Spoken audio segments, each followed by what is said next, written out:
Bang! Neevesknives. I'm Jared with my lovely wife, Kara, Hello. and my good friend, Ray from Everyday City Carry. How's it going, yo? Nick Shabazz is here as well. Everyday City commentary. There you go. Yeah. Hopefully Nick is doing well. How's everybody in the chat doing? You got it pulled up? Yeah, All I did. right, let's get into it. I got So, it pulled up. We actually did a live last night, or not a live, sorry. We were together last night on Ray's channel. I don't know, when are you posting that? Friday morning. Friday morning. Okay, cool. That means I beat you to the punch on mine, because mine is live. Yeah.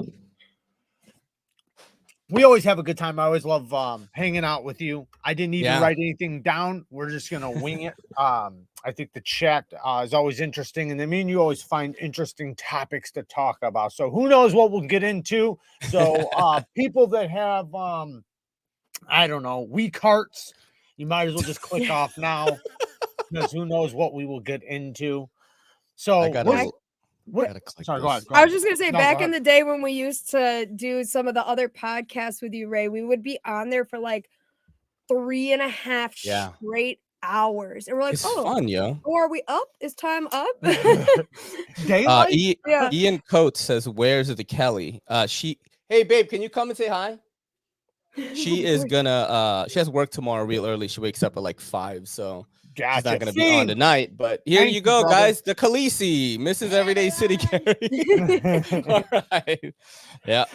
So Fiend, thank you very much. That is a link so you guys can go and follow Ray on his YouTube channel. Awesome YouTube channel. You know, he was, and we always say this all the time. I just read it the other day. We got to give him praise. He was the first ever comment on our channel. Yeah. Ever. The first person. So we'll always have to pay homage to that. I just read it the other day. It was like, you guys are funny. Hope you make more vids in the future. Something like that. Yeah. And we were so excited because we knew who you were. Yeah, we knew who you were when you did it. So it wasn't like, and gosh. It was awesome. Yeah. And then our first ever commenter on Instagram, do you remember who that was? Ever? On Instagram. No, who was it? Kubi. Oh, Kubi. Yeah, Kubi Knives. Shout out to Kubi Knives. That's crazy. That's we got 2 really good first commenters. Yeah. Kubi's always That's insane, yo.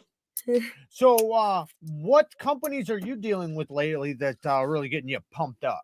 I've just been dealing with a lot of different kinds of knives, because right now I'm working really closely with Urban EDC Supply, and I do a morning EDC show for you guys that get ready early in the morning and you would rather not listen to the news or something. Good Morning EDC is every Tuesday. It's at 8 a.m. Eastern.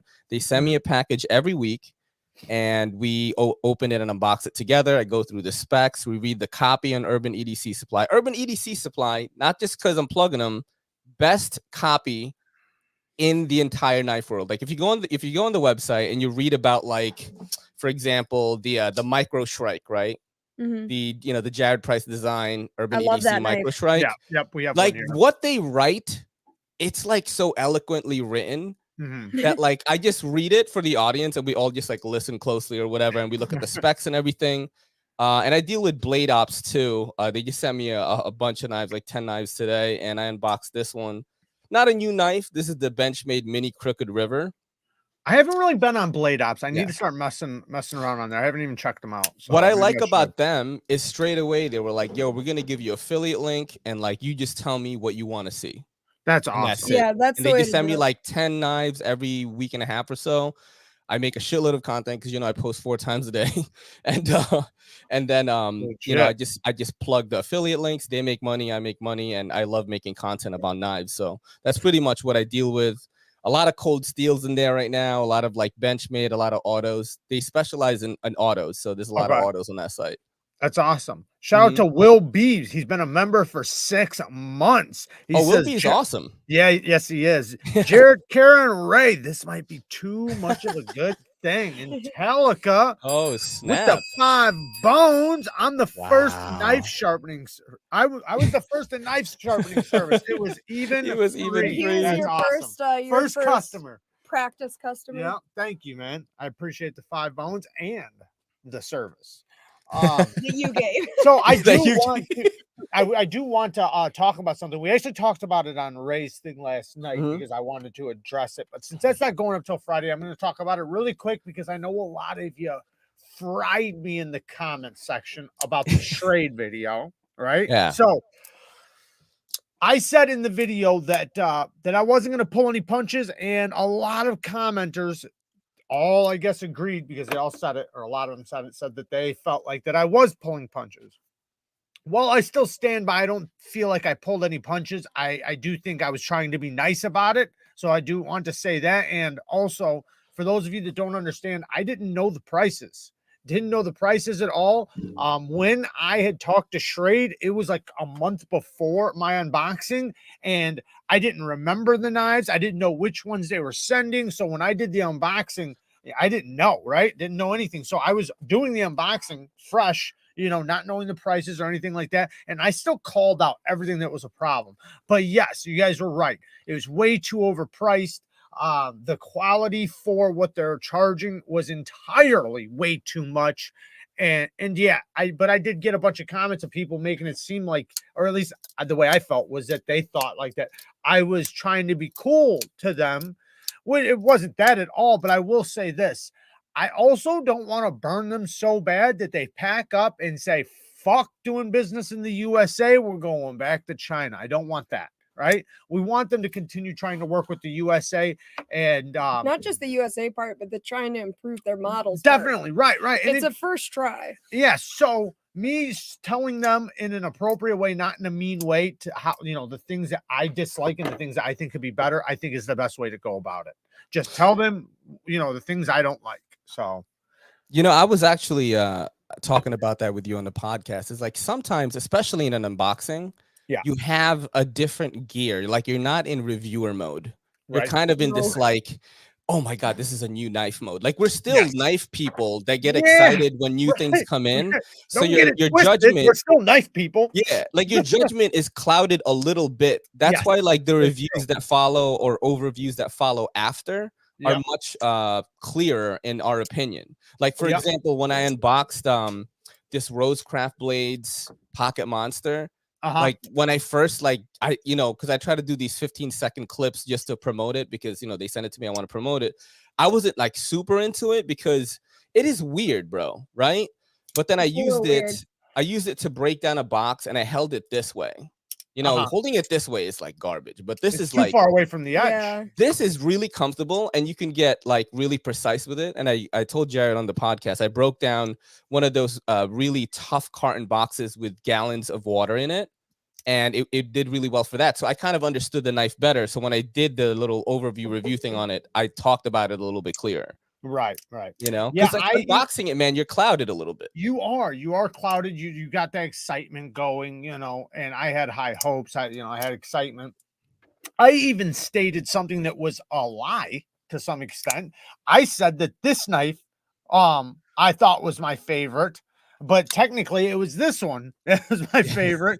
After the video shut off, I started kind of thinking about and looking at them both, even though I do think that this one might even be a little bit better all the way around. The geometry is better. It's bigger, probably a little bit more ergonomic. I don't know about the ergonomic part, but I don't know. For some reason, this one's nice and comfortable in my hand, and I actually kind of like it as a knife. Now, of course, there's 100 things I can mention that could be improved, and especially for the price, because this is where their downfall is. They're trying to charge $200+ for this guy, S35VN, steel, and G10 with a crossbar lock. You can get this, and I don't mean to like I could talk about many USA made knives much cheaper than this with better materials. This one, I think $250. I think it's steel liners, shred carbon fiber, but the milled clip isn't even a milled clip. It's steel, and it's a crossbar lock in S35. Again, I can mention USA companies knives that are much more affordable than this, but way better, right? So there's definitely a lot now. Yeah, man. Yeah.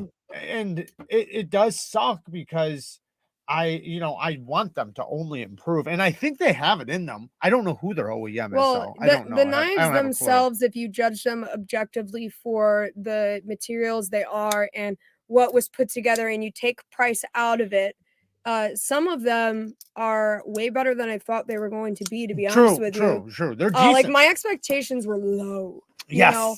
Yeah. So it's like I think that they beat my expectations for sure. I think the only like point for some of them where it starts to go downhill is when then you factor in price as part of your opinion. Obviously, once price comes into factor, you're going to start judging things differently, and it's like, okay, these materials were built together well, but then are they worth it for the price? And that's where I think the problem was with them. Hey, Alex, I'm gonna make it really quick for you and break it down. Dude, it's so funny to this question. Somebody wrote "cuz carbides." Because carbides. Well, all right, so carbides will have a lot to do with the edge retention. Yes, so absolutely. hilarious. But there's a few other factors. So think about this, and I like to put it in a different perspective for people's minds to understand. So think about like concrete, right? If you just take a bag of powdered concrete, right, and put water in it, it's going to be very brittle. Like if you just dropped it or if you jumped on it or something, it'd probably just shatter apart, but it's a solid block still of like concrete. Throw some rocks in there, all of a sudden you got good, good concrete that you could use for patios and things like that. So depending on the parts of the steel and the makeup of the steel depends on how tough it is, how corrosion resistant it is, how much edge retention it has, and it's just a balancing factor. And then carbides is definitely a huge factor. Carbides, higher carbide steels are more wear resistant, so they're going to hold an edge a lot better. But yeah, it's just the makeup of the steel. That's what it is. It's just like anything you cook or make, or that they can have different effects depending on what the ingredients are. It's the same thing. Steels have different ingredients. I need help. Bought a Vero Mini Impulse. Oh my God. Nimble T, McNeese 3.5, BB Raptor, and a Jaeger all in 3 days. Jason, we got a number for you, brother. Oh, fuck. Got to get you a number. Oh, shit. I mean, you know what? You're going to have fun when those come in, though. Like a lot of joy. But then when the bills come, you're gonna be however you paid it, if you paid for it outright or if you did like a firm or some shit, bro, when those bills come, they gonna hurt. Yeah, they gonna hurt, man. But man, he's gonna be sitting there like, I love it so much. Yeah. Oh, it's gonna feel great when you unbox. That's what I was saying about the unboxing thing. When you get a new knife, it feels so good, bro. Oh yeah, that's one of the best things about those. When they're those knives. But haven't you ever had that where you get a knife and your expectations were Jared does the funniest thing when that happens. So if Jared gets a knife that he's paid for and it's expensive and he's underwhelmed with it, I can always tell like the second it hits his hands if he's already underwhelmed, and he'll go through this phase of denial for like 3 days where he's like, oh yeah, but I really don't like that. No, but it's all right. I mean, it's fine though. He'll walk around with it just only flicking that knife, like trying to like it. I do the same thing. I definitely do that. Yeah. It's a severe phase of denial. Sometimes because I have had it where a knife I wasn't like that impressed with. And then I carry it and then I start using it and I have it and I fall in love with it. I've had that happen many times. And then I've had knives where like on site, like on like the computer watching other people review it, didn't impress me. But then I got it in hand. I'm like, damn it, I do like that happens to a lot, actually. I feel like that definitely fucking happens so many times, bro. Alex, Protect Malibu, good example. I didn't think that was gonna be shit, honestly. Then I got the Malibu in my hand, and I was like, this is crazy. This is sick. So you're more in the, because being in New York and everything, and especially in the city, you are more into smaller knives, right? So here's the deal, right? I technically carry things at least 4 inches and below, right? But that doesn't mean like I can't be into a Spyderco Jumbo. You know what I'm saying? I understand. Like I won't carry it for the simple fact that if I get searched, I might get tackled by the police. But if they're gonna at my house and making content, I promote the shit out of it, because I think it's awesome. Like even though I don't personally have a lot of practical use for it because my form of like using my knives is just cutting down boxes for recycling, things like that. I'm not out there feathering sticks, brother. I'm in New York City. I'm in the Bronx. Right. So there's not a lot of use in terms of hard use for me. You know, I create content full time, so I'm not like doing things around the house because I don't own this place. You know what I'm saying? Right. So for me, like it's literally just that, like creating content, flicking the knife open, looking at it, admiring it, like just having joy from it. But yeah, I do like to carry knives 4 inches blade length and below because that's the law here. And I don't carry autos because that's a big no bollies. But you know, I get big knives, bro. I get cold steels, I get your jumbos, I get all this crazy stuff. And every time I get it, I'm like, this is sick. You know what I couple mean? questions into that. Yeah. And you know, I do the same thing. Like I don't carry many OTFs. I rarely carry an OTF, but I have OTFs. I review them, you know, I test them and stuff around the house, but I don't really carry them. And there's a lot of knives I don't really carry, but I'll carry them around the house and I'll use them 100%. Yeah. But for you, you're gonna be moving soon, right? I'm gonna be moving to a much bigger place, like my family house. Right? Yeah, it's like my family's house. Where is that? That's in Queens. So it's in a more in New York. Yeah, still in New York City, technically, different borough, and it's much more suburban. So I'm gonna have a huge yard. You're gonna see me doing content outside. Maybe I'll feather sticks. Next question. Maybe I'll be feathering sticks then, because I'll be doing more things around the house. Because one of the reasons why I move in there is to save fucking money. You know what I'm saying? You know, like save a shitload of money on rent. My mom is getting older. Want to hang out with her as much as I can. She's like 72 years old. So I want to hang out with her and help her around the house and stuff like that too. So it's a good way to save money for, you know, Kelly wants to fucking have my seed and shit and have babies and all that. It's just a good way to save up that dough. You know, you know what I'm saying? She's like, she's trying to reach up in there and steal my seed, you know. She's like, we will bear a white and Asian baby. It's a good seed, so like, all right, take it easy. She's like Smeagol waiting around the corner, like, dude. My precious. Yeah.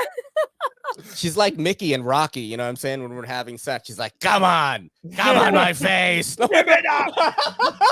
Give it up, you motherfucker. Come on, you dirty flip. You got more than that. Give it to me. No, but you know, it's a good, like, that's Asians do that a lot. Like, it's not very uncommon for like an Asian to live in their family house for a long time. Oh, yeah. Because of the fact that you take care of your elders and stuff. So I got a tight knit family like that too. Yeah. We're all like, my whole family is very, very much like that. Where we've stayed with each other, lived with each other, like everybody from cousins to uncles to grandmas, that just everything. We're just like on top of each other. I might carry bigger knives there. Yeah. That's what I was asking, like, especially with the yard and everything. Yeah, definitely. This went off the rails real quick. That's what we do. Look at the damn super. That is what we do, yeah. Rocky with the 5 bones. Thank you, brother. Thank you very much. Appreciate it. Crazy is the word you're looking for, Jared. They have a crazy thing. Yeah. Sure. But yeah, I do understand though, like where you know, the things you carry might not necessarily be some of the things you like, because I like things I don't carry. Plus, I'm a felon, so there's things I can't carry. Yeah. But that doesn't mean I don't want to review and test them and, you know, tell other people about them that can, you know. Yoda with another 5 bucks. Can you read that one, baby? Hey everyone, I put up a knife sale video yesterday in Microtech, Fox, Benchmade, Kershaw, and many other great knife makers. They are available still. All right, guys, go check that out if you're in the market to buy a Check knife. out Yoda's Instagram, right? Or is it on it? He's a knife sale video that feels YouTubey. Okay, so probably on a YouTube channel. Yo, Yoda, this is not just because they sponsor me, but I have put up 4 knives on nafsale.com. And all of them have sold. So nafsale.com is like an eBay for EDC. And like I was telling Jared on the podcast, when you put up a knife, right? You go through the steps. You're like, what type of thing is it? Like EDC gear or knife? So I choose knife. Then it asks you what the steel is. It asks you what the scales are, what the brand is, and all the brands are listed, right? All the steels are listed. What's the deployment method, right? Like down to like the specifics, so you don't have to write it in the description. And then they handle everything for you. Somebody bought my Kaiser Begleiter XL from Canada. I didn't fill out any customs forms. It fills it out for you. They just do it for you. Yeah. And then you could decide if you want to cover the shipping or not when you list it. So I declared that I would cover domestic shipping. But since this guy was from Canada, he paid for it. And I sold like 3 knives already. I just listed them like in the past 2 days. So give it a try. It's a really cool site. That's nafsale.com. I'm gonna start recommending that to people. Sale.com. I'm trying to like promote them because they're really cool. Nick Shabazz consulted with them when they first started building their site. And just a really cool experience so far. I'm listing like literally everything I have to sell on there, and it's been going real well. Alice says, I just spent the last hour with a scammer about my winnings in a giveaway. That's awesome, man. Oh my gosh, I love Keep them fuckers busy. I love you. If you guys don't know what she's talking about, the scammers that are in the comments section, obviously they're scammers. Hopefully you know that by now. There's a lot of them. So many. Just waste their damn time. So they don't want to put them on our channels, because if you just waste their time, they're not going to want to waste time, right? They're not going to want to sit there and go back and forth with 15, 20 different people for an hour and not get nothing out of it. So just waste their damn time. The best part is like when you ask what knife, they'll send like a janky Google Images picture of like the most gas station looking thing, or like the most expensive crazy art knife. So when you ask what knife, they won't say a name. They'll just send a picture instead to avoid having to know it. Ask them the name. Ask them like what the materials are. Like, ask them, and then when they start getting hostile, because they'll instantly they'll be like, I don't have time for that. I don't have time for this. You either want it or not. And then just be like, whoa, Jared, you're not acting like yourself. What's wrong with you, man? We've been friends for years. I'm like, bro, I did it. And I was like, you know me. What do you mean? I'm like your first subscriber. And I kept saying all this shit. And I kept going, is this Jared or Kara? Is this Jared or Kara? And he would never answer me. I kept asking. It was so funny. Have you tried the Kaiser Critical Mini? He finally said it was I have not. So I spelled my own name wrong. Yeah. So I do work with Kaiser actually, and they sent me the Drop Air, the Beg Glider XL, the that Drop Air, the Tonto 2, the Beg Glider 2 Tonto, I mean. And I'm sure you got a box recently. They're gonna send me one after. They're having a festival over there right now. So when I hit them up, I was like, yo, I need more knives. Kay was like, I will arrange like after the festival. So I'll probably get it after. You like that Drop Air, right? That thing. I really like it for the simple fact that they make it easy to adjust the Omega springs. And I know that there's gonna be like some sick like aftermarket scales for it, allowing for more creativity with a model that you might have had a year ago, and then something comes out really cool. And it's so easy to change. Yeah, it's so easy to change the scales. Like you could just take off one at a time. It's just so easy that I really, really like this one. What's crazy is, let me know actually in the chat right now if you guys think that having a crossbar lock that's not a Benchmade is like a copy or something, because I released a video of this, like asking people how they feel, and like so many people flamed me saying that this is a copy I of a don't Benchmade. see how they can, because Benchmade had the opportunity. They don't like it's not like it's even just up for grabs, like up for stealing or anything. They're not, it's not patented anymore. Anybody can use it, and that's why so many companies are. Even USA companies are using it. Dude, like Hogue. How about the TRM Shadow? Is that a copy? Right. Like, you know what I'm saying? Yeah, I've never heard anyone say that about that knife. What is this called? That is we haven't put it on the channel yet. I know, but can you tell me the name though? I could, but then I tell them the name. They can't know the name. No. Okay, well, Gregory, I can't tell you the other one I've been carrying. Sorry, because Jared's grumpy or something. I don't know what got into him. The Drop Air, bro. Oh yeah. Also, another thing I really like about this, just to add on to it, the ergos, it fits your hand so good. You get so close to that edge, and the jimping on top, they're so generous with it. All the way up the blade. I love it, bro. Because depending on what size hand you are, you're gonna slide up here. It's just like you have jimping for every hand. Like, right. Yeah, I love it, pointer bro. finger if you want to use it for utility cut. Yeah, but it's really cool. The blade shape is great for EDC. Like it's such a good blade shape, and the grind, man, it's very thin behind the edge, super slicey.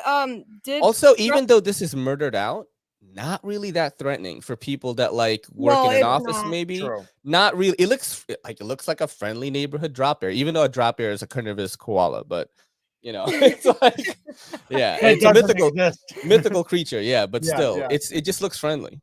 I know. I told Jared that whole thing about the drop bear. I was like, "Do you know what that is?" or whatever. He's like, "No." I explained it to him, and then the next day I heard him recording the video, and I hear him go, "And did you know that a drop bear?" And I'm like, "Hey, that is my information." Taking credit. Yeah. Taking credit. Yo, we gotta take information from the sources that are in our lives as content creators. You know, Listen, so like that's what we do. You know what I'm saying? I just need my credit. That's all. I should have just turned it to you. And by the way, Karen wants to tell you guys something. No, you just have to credit me like any other creator. It's my creative property. Oh, okay. Intellectual Your property. Research. Yes. Let's see here. That's what I was gonna say though. Gregory Burke said, didn't Doug Ritter? Wait, I'm saying Doug Ritter's used it. Did he create it? Yeah. I don't know. Because he's like, didn't he create the lock they're so proud of? That's what he said. I don't know. I don't know, actually. I don't want to talk about things that I'm not super sure about. I'm in the same way. Like, I don't like to speak on things I don't know for sure. Yeah, I really don't know. Doug Ritter's an awesome dude. He's an awesome knife rights guy, right? Yep. Yeah, so cool, man. He's the one I need to get to make butters, because then it'd be the Doug Ritter butter. That would be the best. Butters is my chunky little knife design that I want to make that Jared just doesn't want people to have for some reason. Shout out to Mike Emler in the chat. Yo, what's up, Mike? What's up? But yeah, he might have done that. I don't know, actually. That's one I haven't heard. Crossbar on a fixed blade. What the fuck? Patent is expired. Anyone can use it. I am putting a crossbar lock on my new fixed blade design. That is interesting. Just like have it on there and why now the person asked crossbar on a fixed blade. It's just on there for no reason, right? Just there, yeah. For fidget factor. I have a fixed blade on my table right now, actually. Surprisingly. Oh my gosh, I can't believe it's not Butters. Oh my goodness! I'm gonna make a knife that's not Butters. I can't believe it's not Butters, bro. That's awesome. Yes, Doug Ritter. Do you like fixed blades, bro? Yes, I do. I just, like you, I don't get to use them as much as I'd like to. I can, it's not like I can't. I do have forest near me that I can go to, but I just don't often. I do like when I'm testing them just to mess around, but it's not for practical use. I'm messing around. So, but yeah, I mean, I do like them, but see, this is the thing, is that my whole collecting started with fixed blades. Like, I grew up with fixed blades, and before I got into the community, all my knife collections, I mean, I had a ton of folders too, but 90% of my knives were all fixed blades. And then 90% of my knives were Tac Force, bro. Like when I first started collecting, M-Tech and Tac Force. Mike Emler, swing by my live when you are done. It's Weird Knife Wednesday. Thank you for the 5 bones. And then we got another I got this one. fixed blade right here. This is the Bradford. I got one of those. Those are good. Those are good ones. I like those. Very comfortable, right? Maybe is to reveal the lanyard on a fixed blade. You pull it down, and there's your lanyard. Oh, there's your lanyard. Hilarious. You go like this. Gabriel. I Keeps the dirt out of it, Yeah, that's actually not a bad idea. Steel Forged and Fires in the house. Another channel. Go and check them out as well. I hope you really like long fixed blades. Hey, keep your mouth shut, man. Who said that? Nobody. Who? Nobody. Shout out to Steel Forged and Fire, though. Definitely go and follow his content. Awesome. But yeah, no, I love fixed blades, so I really do. And I grew up hunting and camping and just doing all kinds of shit. So I've always been into fixed blades. Dude, we should go hunting with like Tri-State EDC. That would be a sick video, bro. That would be crazy. That would be nuts. I would love that. Yeah, that would be amazing. Do you guys recommend the Anteater? Yeah. Anteater was one of my first ever knives. Yeah, the Anteater's a good one. Not ever knives, like ever like expensive knives. Yeah. If you the QB. If you cut a lot of carpet, I would say it's a good. Is that the QB? Yeah. I'm looking at it right now. It's one of their more earlier titanium. They do a budget version now, so they have a liner lock version now. It originally was a titanium frame lock, which they do still have, but they do it in different steel now. We have the original one. The anno job on mine is so pretty, and when is that the purple one? Yep. It's like pink and purple, and I'm looking at it. bronze. It looks sick. And well, there's one that's more purple and blue. Mine is more pink and blue. This and one bronze. is pink as fuck, dude. It's really sick. I that's like gotta it. be it. Yeah. But when you put it in, okay, actually, believe it or not, we did do a review on it. It's like our 3rd ever video. Yeah. If you sort our videos by oldest, and it's actually a pretty dang good video. It's not bad. Yeah, it's not bad. It's got really good lighting. We did it outside in the freezing cold, and yeah, the anno job looks gorgeous out there. Like it almost looks like blue. Like we didn't have any lighting, so that we could only use outdoor lighting. We had to outdoor use, lighting is the best. I think. It's so to be honest, yeah, especially it's the on best. a cloudy day, which I think it was. Yes, I would choose to carry a pocket fixed blade if I was able to in the city. Yeah, I mean this would be kind of cool, right? To EDC What's that this. one I've been Yeah, using? that's a good EDC. Yeah, blade. this is a we good not show EDC that fix either? No, you blade can. right You here. can. I've Where- already shown that. where I've is actually talked about it Where is you. It's right there. It's just no. Even you want to go cheapy like Emler's Sea Snake. You know what I'm saying? Like Mike Emler's Sea Snake is pretty good too. Yeah, no, that's cheap. a great. Yeah, I nice love that cheap one. one. I actually Sea Snake, like it. When I was at the distillery, I was doing so much cutting at work. So I was using my knives all day, and the Sea Snake was one I used quite a bit after I got it because it's a utility cutting beast. You didn't clean it for me. Not yet. I set it down in the knife spot area. It'll be all right. Oh, that's sick, dude. Oh, I saw that in your video, dude. That's sick. Yeah, Mike gave us this. Sick, this is a badass little blade. He might have given it to Jared, but it automatically became mine. Very quickly. I don't even think it made 2 minutes. It literally came out of the box, and she wanted the I was like, mine! She wanted the sheath connected so she could put it on her belt. Then I literally had to take it off of her belt. Because he did it the wrong way for me. He said, dude, what city... Look at Steel Forged in Fire. Says, dude, what city do you live in that you can carry blades, dude? New York sucks. So I actually have an answer for this. And I was talking to my homie Fox507 about this. Like, why do you live in New York, right? I can carry blades. I just can't take them outside and just start like carving an apple or like cutting my bagel in half or something like that. It freaks people out no matter where you are, honestly, right? But in New York, more so. Like, you'll just see like in the news, like Filipino YouTuber gets shot by the police for like cutting a bagel in half with a bowl. They thought it was a balisong. Yeah, exactly. You know what I mean? Something like that. But I do just carry in pockets. And maybe I shouldn't be sharing this information, but they do have like security checks. Knock on the door. Yeah, I know. Right? They have security checks at the subway, but they're only allowed to check your bag. So I never have like knives in my bag. They're always in my pocket. They're not allowed to check your person. So with that in mind, I don't do backflips in front of the police and like, give them a reason to search me and I'm fine. And I just use my knives indoors where, there's people there that I trust and people trust me and it's all good, shit like that. The other reason is like, if you're carrying yourself a certain way, 90% of the time you're going to be just fine. Yeah. Like I don't look like all cracked out. You know what I'm saying? Your boy's getting you look like you're going to work. You look like getting a little bit jacked. So, they kind of think like, oh, he's just a bodybuilder. But and the other reason is like I what knives you're holding. Oh, I'm flipping off. 20 different knives. Which ones? Sorry, when you start showing a bunch, everybody wants to know what it is. I can't show that one right now. I got the Praxis next to me. Oh, nice. I have one of those. Said it was a short fixed blade. Oh, are you talking about mine? Oh, that's the Ackerton. This one? Oh, the end. That's the one that Mike gave us, and then where's I also got the banter right here. Where's my Ted? Baby banter. I got the Kaiser Critical Mini, the new thumb stud version in 154 cm instead of 3V. I hope this one's awesome because there's no flipper and the detent is so well tuned on it. It's way different than the flipper version. The flipper came with a stronger detent. And I'll reveal this one, okay? I'll reveal this one. This one I technically have recorded and I haven't shown on the channel yet. I got me a new Tucson TS 129, the one in micarta. Yes, it's great quality micarta. Oh, I want that. I want that. So my original version, Kara wants to show you her drawing. Yeah. Oh, that's pretty sick, dude. Yeah, she drew it. Well, I scratched it off of a piece of paper. It's not really a drawing. The original one. The original one is carbon fiber. Milled.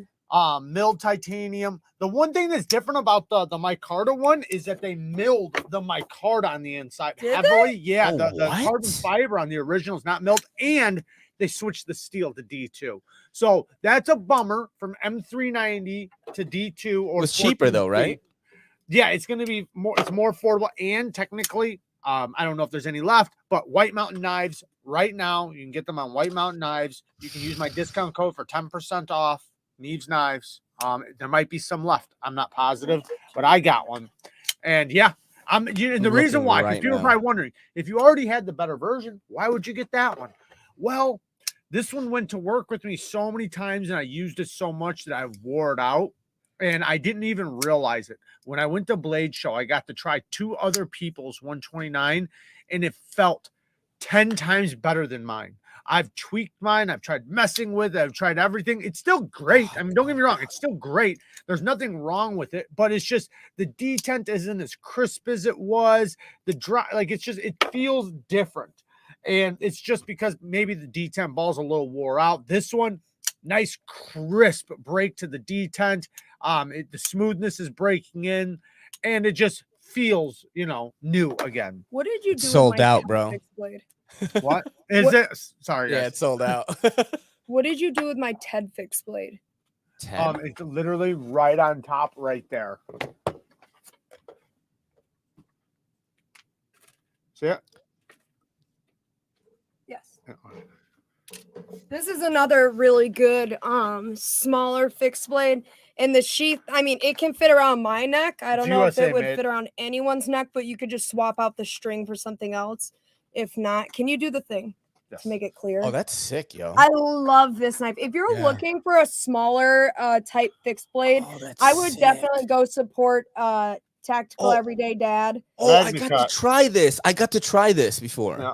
Yep. Yeah, this it's is really sick, awesome. dude. And he's a really good dude, and I think like if you're gonna support, like a smaller maker, and you want a fixed blade, that he makes some really, really, really good compact ones. He's doing a good job with his some big ones. He's doing a good job with his Magna Cut too. Yeah. Also, because the first time I got to try it, I think was the prototype, and at that point the Magna Cut was not as good. Now he's raised it, the HRC, so now it's better.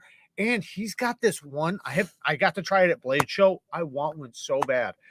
It's basically like a sheep's foot camping knife. Oh yeah. It's big, but not too big. Like it's just a perfect size like fixed blade. Yeah. It's so fucking badass. The blade shape, the grind, everything. Like it's the perfect like camping fixed blade. Like it's a broad blade. Like I said, it's a sheep's foot, so it's gonna be multi-purpose. And the ergos are really good. Just all the way around, you can tell it was well thought out for an outdoors knife or just an EDC. Yeah. I need that Kodiak. Is that this? Oh, what's up, Stacy? Like a bear. What? Kodiak is a bear. I just realized that's probably why he named it that, because Ted, his Tactical Everyday Dad stands for Ted, or it's Ted, like a bear. Ted stands for his Tactical logo is a Everyday bear. Dad. Yeah. And then I'm guessing he names the knives after different bears. Yeah. That's awesome. That's genius. Yeah. If so.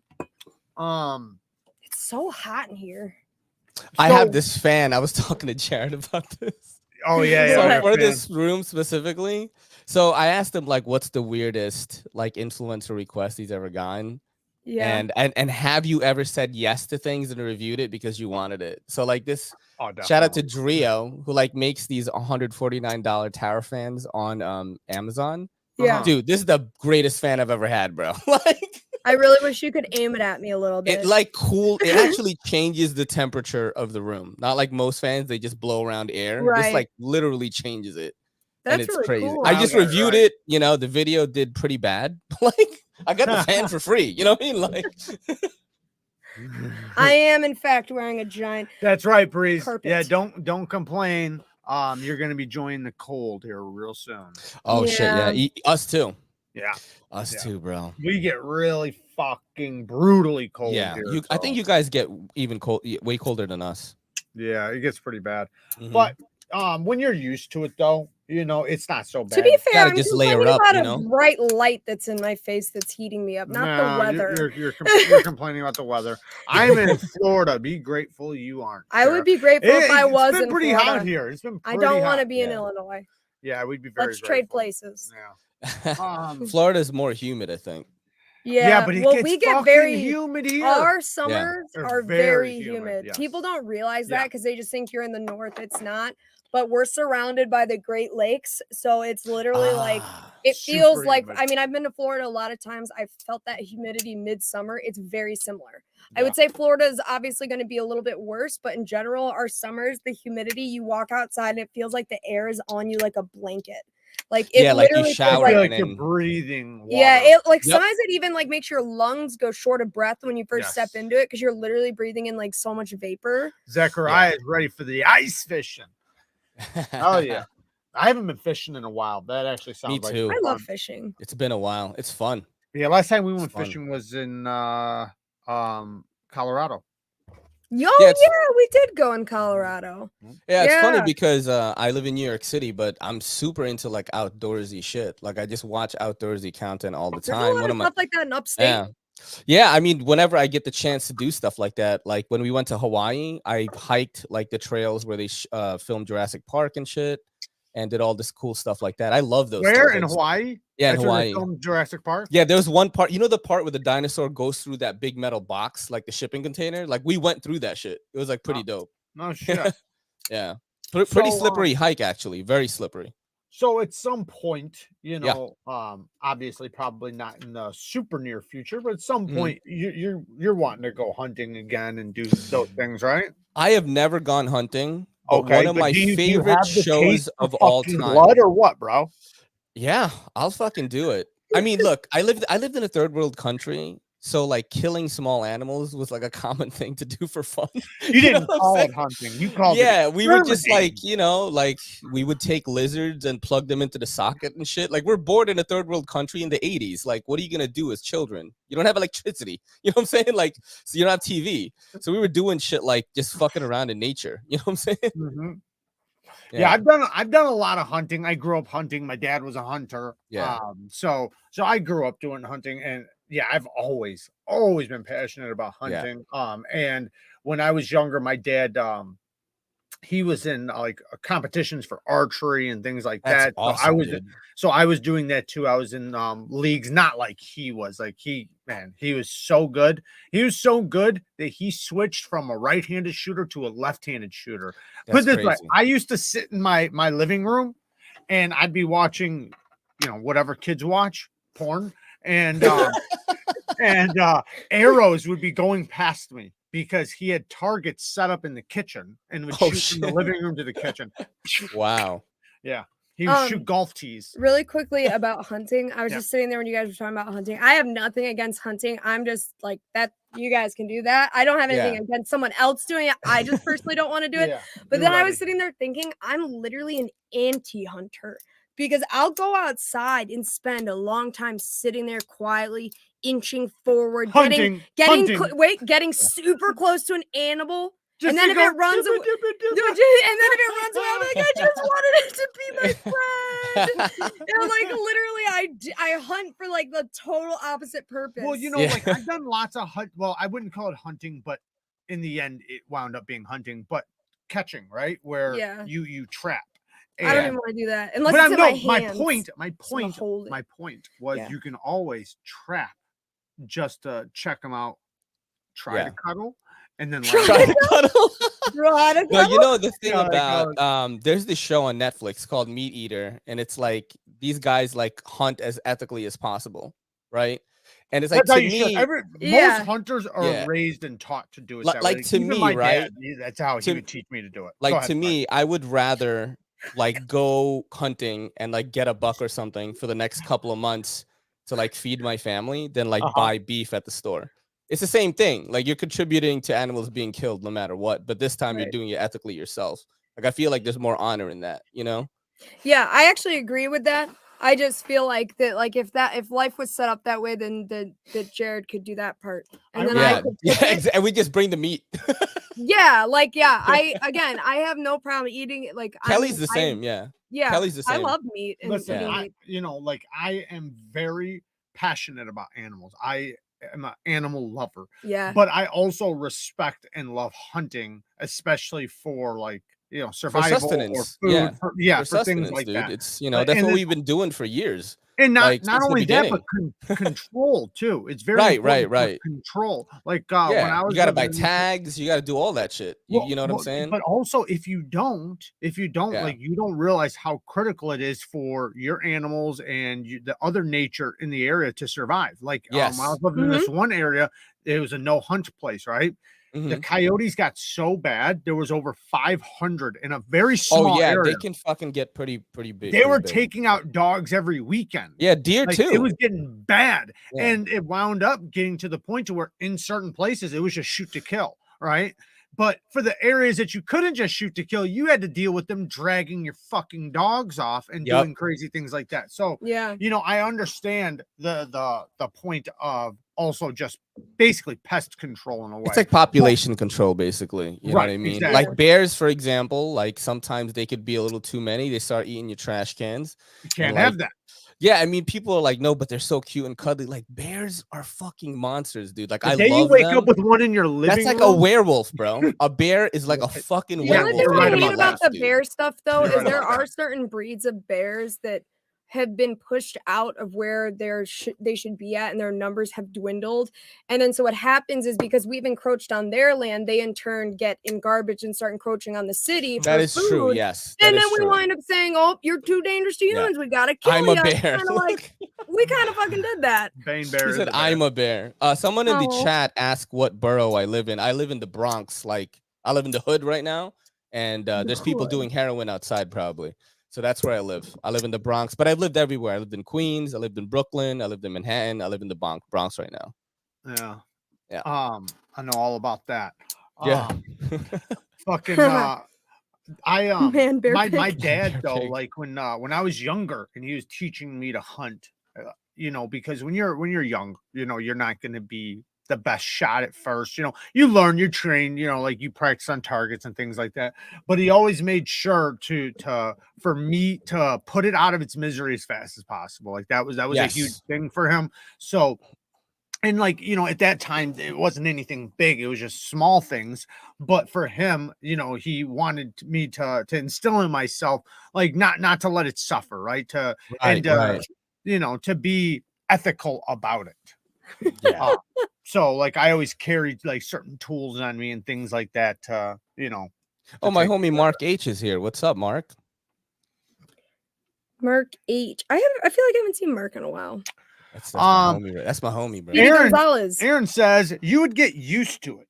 I never thought I could stomach field dressing a deer, but I gagged once and then I went to town. It wasn't pretty, but did a decent job and hit the gut. No, he hit the gut. That's not good, yo. Yeah, that's not good. That's a stench right there. Yeah. Yeah, I hope it didn't get on the meat. Yeah. Yeah.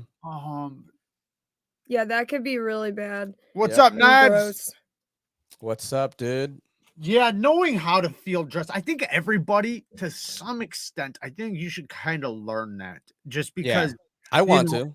Well, anybody who doesn't, like, if you don't know, I hate to say it like this, but you never know. One day in the future, at some point in your life, something can fucking happen, and you might be put in a position that you might be the guy that has to do the job. Do you know what I mean? Aliens are coming, dog. We gotta learn how to hunt, dog. You know what I'm saying? Like the UFOs are coming, bro. I remember one time, and this is something so petty. This is petty, so I don't want to make it seem like it was that extreme. But I was in what was it? Missouri. I was in Missouri, and we got stuck out because we were supposed to have a pickup. We were canoeing, and we're out in the middle of nowhere. I mean, nowhere. We don't know where we're at either. We're out of town, so we're not even local. And me and the person I was with got separated from the group. So now it's just me and Cassidy. And so now we're going down the river and we're supposed to meet up so many miles ahead. And at this point, we don't know if we've passed it. We don't know, we don't know anything. So we get out at places we found broke down cabins, like hunting cabins. They're basically little tiny houses with nothing in them, but fire burners and stuff. And we found a stray dog that wound up jumping in the boat with us, the canoe with us. Yeah, and we're going down the river with it. We found a dog, but at some point it wound up getting to are we going to be out here like all night? Like we started thinking about it. Like, are we going to, so I set up a fire. I did all that. And oh yeah. Then finally, when I found the crew, when we found the other people, oh wait, no, it was right before that. This is why we separated. They had crashed, freezing water. They were going through hypothermia. So I instantly had to build a fire so they wouldn't die and then go ahead to get the person, because they wouldn't know that they were there. Yeah. And they couldn't go on, right? They couldn't go on. They're frozen, right? So I set up a fire, set them up, and then we went ahead to go get our meetup to come back and get them. But the point is, though, is that like things could have escalated and got much worse. Eventually, everything was fine. Yo, for real. I don't remember.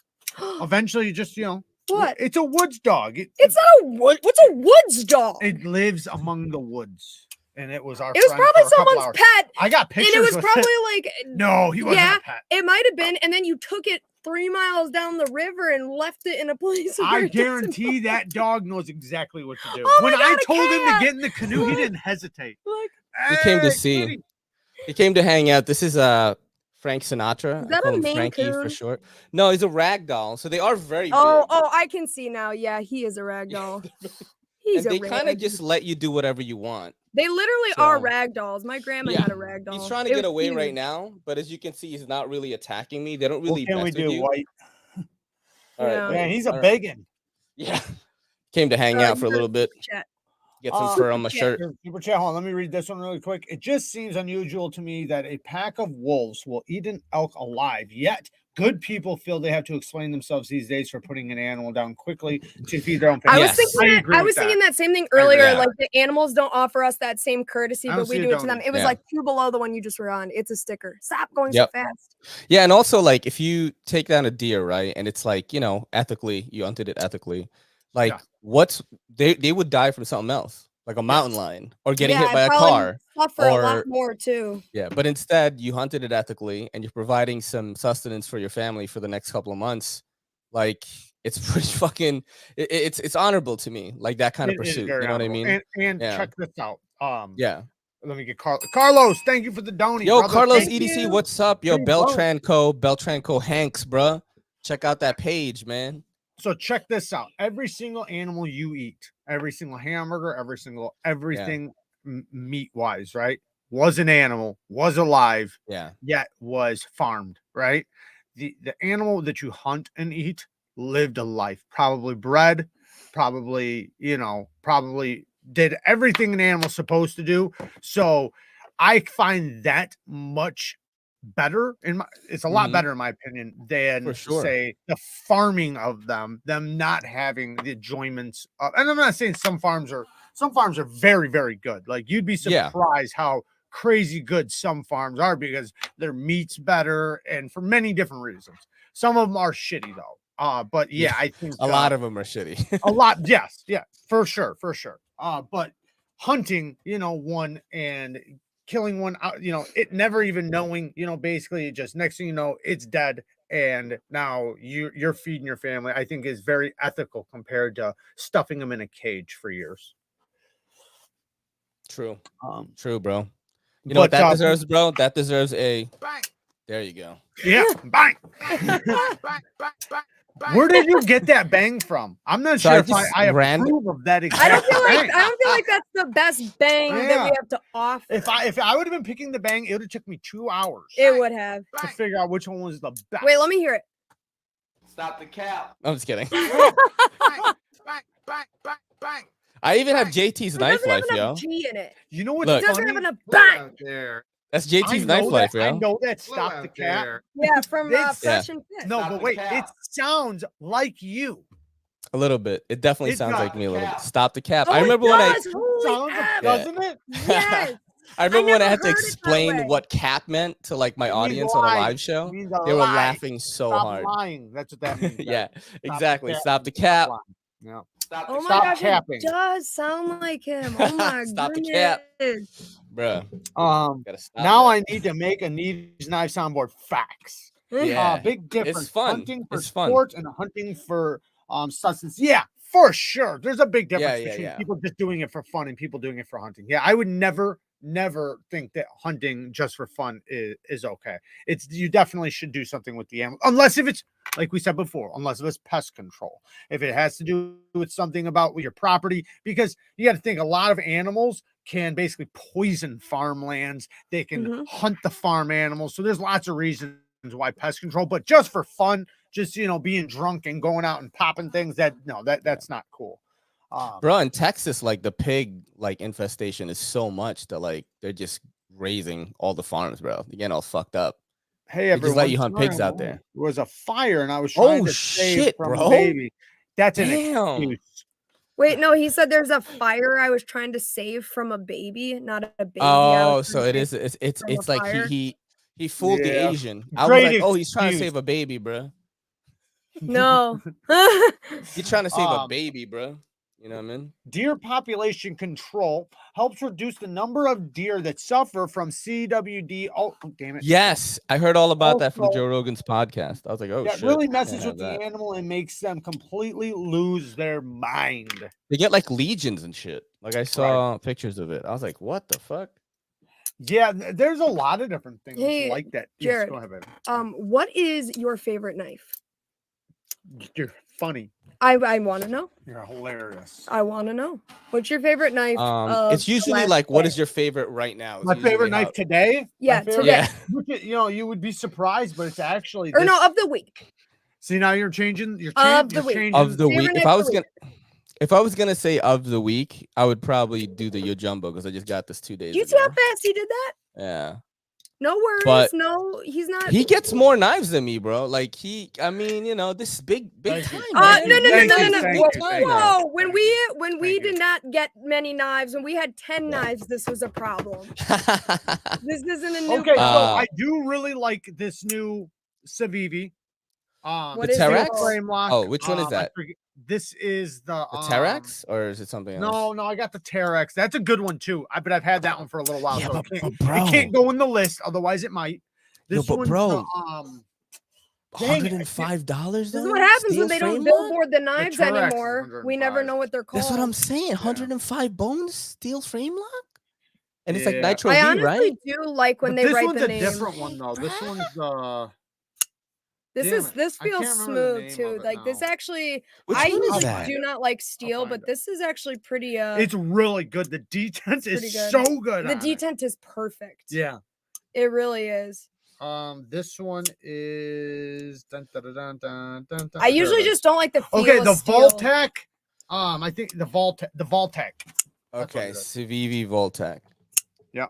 Oh wow, that is perfect. Yeah, it's such a good detent. Very smooth. Oh, it's like with the AIC. Yeah, AIC. Yeah, perfect choil. Good ergos, nice and slim. See, 7350 lock Elementum. 7350, bro. That's the price the Terex should be, in my opinion, bro. Yes, I agree. With $105. I'm like, Civivi smoking that Chinese weed, bro. Didn't know this was coming. I wound up buying another Terex. Yeah, I'm doing this test, and I needed an exact knife. Yeah, 2 knives the exact same. So I want to buy one. If I would have known that, I would have just bought another one of these. That's sick. I like that. The Voltec. I like that. The other one, which is the same, it came at the same time. The Savant is another good one. The Savant. Yeah, it's so sleek and so slim. This blade shape is so good for eating. Do you have a plug for them? I Blade if HQ. you do, like, BHQ. You use my link on Blade HQ. I got it. No, I'm saying, like, do you have a plug for Civivi?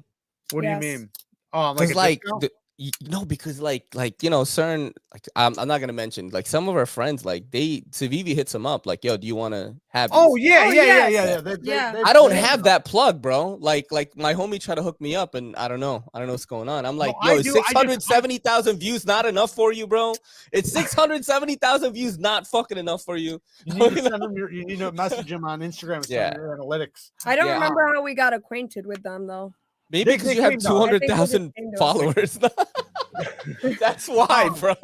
But no, but I buy their knives too. So, Yeah. it's not like they just send me stuff and I recommend it. I recommend it because I love it. So right. Of course. Yeah. I do the same thing. Like if something comes in and it's kind of trash, I probably won't make that much content about it. You know what I'm saying? You just say what you think about it and move on. But honestly, though, they'll get more content if I like I think people miss that whole lane of content because you will get just as many, if not more, views on making a title and a thumbnail that's relatively leads with its shock value to describe that you might think this knife was going to be good, but guess what, guys? I think it's total crap. Like leading with that piece of your opinion, if that is your opinion, people will want to know why something is bad more than why something is good. We actually talked about this last night, and I told them that I said it's important for you as a knife reviewer to review the bad knives. But it's kind of like when you think about going on Yelp, more people are going to go leave a bad review on things than they are a good review. People are more motivated to share and read bad opinions when they're mad than they are good ones. I'm not specifically talking about just because of the views. Obviously, you can use a catchy thumbnail and people will be interested to find out like what knife was bad or what's wrong with it, blah, blah, blah, blah, blah. But what's also more important is that it helps your credibility because people don't trust you if you fucking review 100 knives and you haven't gotten a bad one yet because it's not possible, right? Unless if you're ignoring those ones and just not showing them. That is obviously a thing, right? You could just say, and when I get a bad one, I don't put them on the channel. My style with that is like when I do the live shows on Monday, I go through all the new knives I have, right? And the ones that I don't like that I probably didn't make content for, I will address it there. Like, listen, like I don't like this. I don't know. Sometimes I feel kind of bad just completely shitting on something. I know, but I will shit on it on my own live show though, because like that's not like that's my shit. You know what I'm saying? That's why I specifically message, and even though she's messaging the company, so now she is completely directed to tell them first and foremost, we are going to be honest with everything. About it. I've never had a company say no after I've said that. They'll still send it. Yeah. Gabriel with the 5 bones. Civivi really should have stopped their price creep at around 75 bones. You can pay $105 for a steel frame like a Nitro V or $170 for a 20 CV tie Elementum. Yeah, I do think some of the prices are starting to get a little outrageous. Obviously, it's weird that they didn't used to crack 100, right? Well, prices are increasing everywhere. Yeah. Even Chris Reeves is going up. Like lots of companies are going up, and we're going to see that across the board. It's just the way it is. Bro, wasn't that crazy? CRK was just like, hey, if you paid us already, guess what? It's not like that. You don't pre-pay. Fake news. Is it? Isn't that what they said? You don't pre-pay. No, like if you pre-ordered something, is that how it works?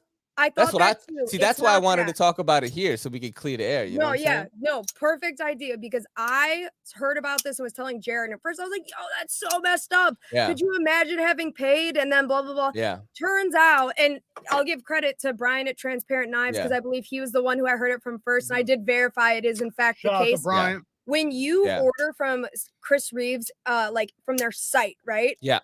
You do not pay a dime until your order date comes up. So if you order, the wait time's about 4 years. You don't get charged for that knife when it's ready in 4 years. And prices are subject to change. Wait, the wait time is 4 years? Yeah, 4 to 6 years. 4 years on a 30. Wait, are you kidding me?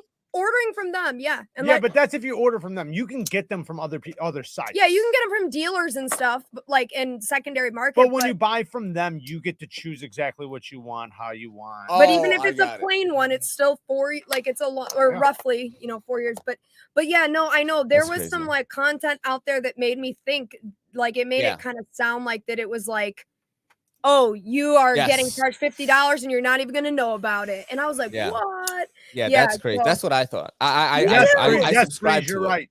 Inflation is all a part of your imagination. There's a big difference, like a big distinction between being charged and then getting some tacked on when your order's up and having paid literally 4 years ago and then saying, hey, you can make a slot in the order and then whatever prices are at the time your order's up is what you'll pay.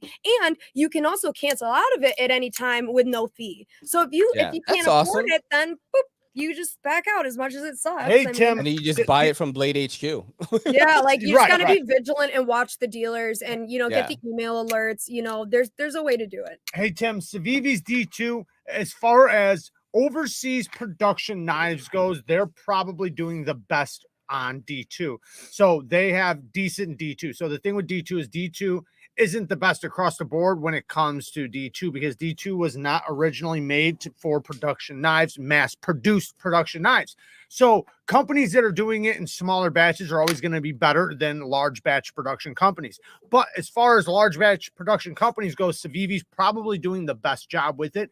I've had tons of it. It's decent. It's not going to be able to compare, like I said, to custom heat treats or like say Medfords or Benchmade's recently dropped some CPM D2. Their stuff's really good, but as far as production stuff goes, yes, it's good to go. He's very serious about this. What? Read it really angry. 12 to 13 months depending on the model, dickheads. It's not fucking Damn, 4 12 years to 13 months. That's still a long time. No, that wasn't the one I was telling you to read. What? Then I guess I heard more fake news on Which the wait one? time. The orange one. Read the comment angrily because it's funny. That's why I just answered. I just answered that. No, I thought you For the love of God, someone tell me how the fuck is Civivi's D2? Yo, Civivi hasn't cranking out D2 from the get though. So like they have experience with that shit. Yes, check out You know what I'm Brian saying? from Transparent Knives. There is the he's link. awesome. Yeah, he's awesome. He's awesome. Yeah, might be his reblades are crazy. It might be stupid, but many of my knives I own were purchased through Blade Why HQ. are they So stupid? now you know what? You're in luck, Gregory, because I have an affiliate linked in the description, brother. I gotta So now get an anytime affiliate link. Anytime Yeah. anybody, Oh snap! anybody wants to get something from Blade HQ, make sure you hit up Neevesknives. Yo, link down big in the money, bro. description. Big money right Hey, Jeremiah with the 20 bones coming in hot. here. Yo, what's up, Jared? It's crazy. How's it going? Sorry I'm late, but I'm here now. Man, You get a Nick coming in Shabazz, hot. buddy. Thank you, man. Everyday City commentary. You get a Nick Shabazz, dude. Everyday what City is he calling commentary. you there? That's when there was a category in his best new reviewer contest, and it was like reviewer with the most unique voice. And I like beat out, dude. I beat out like so many people. I beat out Complex. I beat out everybody by a landslide, and he said my name wrong. That was the first time he ever mentioned me, and he said Everyday And City it was called Commentary. Everyday City Commentary? Yeah. Everyday City commentary. Oh, because he probably just saw ECC and then like forgot or something. I mean, this is before like I became friends with him. Like he's done my podcast now, so like he said I always never let him live it down. That's like funny. it's just so funny, bro. That's hilarious. Everyday City Commentary. Oh my God, I said his name wrong. Aaron says D2 in Florida is a bad idea unless you store it in Ziplocs with KPL. Yeah, I would agree. D2 is not a stainless. It's on the verge of being a stainless, but it's not quite a stainless. So if you're in certain areas, it'll be just fine. I think we forget to mention that a lot. But if you're in areas that have a lot of salt and things like that, like near salt water, it's not going to be as good for you. You might want to look for more of a stainless. However, if you take care of it, it's okay if you're in areas that it's where it's not bad. Like me, I don't have a problem with it, but I know a lot of people do. Yeah, just do the LC200N, bro. You gotta get on. N690, LC, even 14C28N, 154CM, OS10, 10CR, all those are really good. 9CR. So I have a question. He's a little low. What? We're nearing we're nearing sort of the end of 2022. So out of you guys can both answer it. Out of this year so far, what was one knife that like came out, right, that was new, that you were completely underwhelmed by, where like the hype wasn't real? Well, I can think of knives where there wasn't any hype around that I didn't like. No, I want one where there was hype and then it was bad. I'm looking right now, literally. Hold on a second. Or at least that you thought was bad. So there was where like you just didn't agree with people's hype. There was a Vero knife that I wasn't really excited about because the lock bar access really sucked. Was it the Impulse? Oh, I can say one right now. And it's because I seen it at Blade Show. Not saying that it came out this year, but I was so excited about the Medford Praetorian Slim or Slim Praetorian, which is very similar to the Slim Midi, and I love the Slim Midi. But then when I tried it, the lock bar access is so horrid. Even on the Slim Midi, it's not great. It was not and good. I'm probably gonna modify mine, especially now recently somebody I can think of one right now. But that one though, that one hurt my. I was there to buy it. I literally had cash in hand, was gonna buy it, and decided against it. So go ahead, bud. Bro, the fucking Spyderco stovepipe, bro. I got that shit in my hand. Yeah, I never tried it. Hotspot City. It was $420, and in the video, I was like, they must have been smoking mad weed, bro. $420 for this? It was like poking my hand everywhere. It looked like such a cool, like little chunky knife. You know, one of those knives that you just think is like awesome to look at and stuff. Just horrible, bro. Like I gave the ergos like 0 out of 10. Like because I'm just getting poked everywhere. Yeah, but that one really made me mad. That's probably the knife that made me mad the most. You know it was what? So expensive. Do you know what my big? That is expensive. This isn't one that came out this year, but it's not even the USA line. Sorry, go ahead. This isn't even one that like other people hyped up at all. It's one that I have always wanted to try. So I'll ask this one next. Like it'll be like, what's a knife that you personally always wanted to try and then were let down by? Like a long-term thing. Like you always want to try. That's the one I just named. Oh, sure. Well, okay, whatever. But anyway, mine was the Spyderco Drunken, and I tried it on a live stream with Tri-State EDC and Jared, obviously, and I was so sad. I was so disappointed by the Drunken. The Drunken. I was heavily. I wasn't that upset about it. You were, but I wasn't. Because I had an image in my mind of how it was gonna be. But that's also to everybody out there. Don't do that.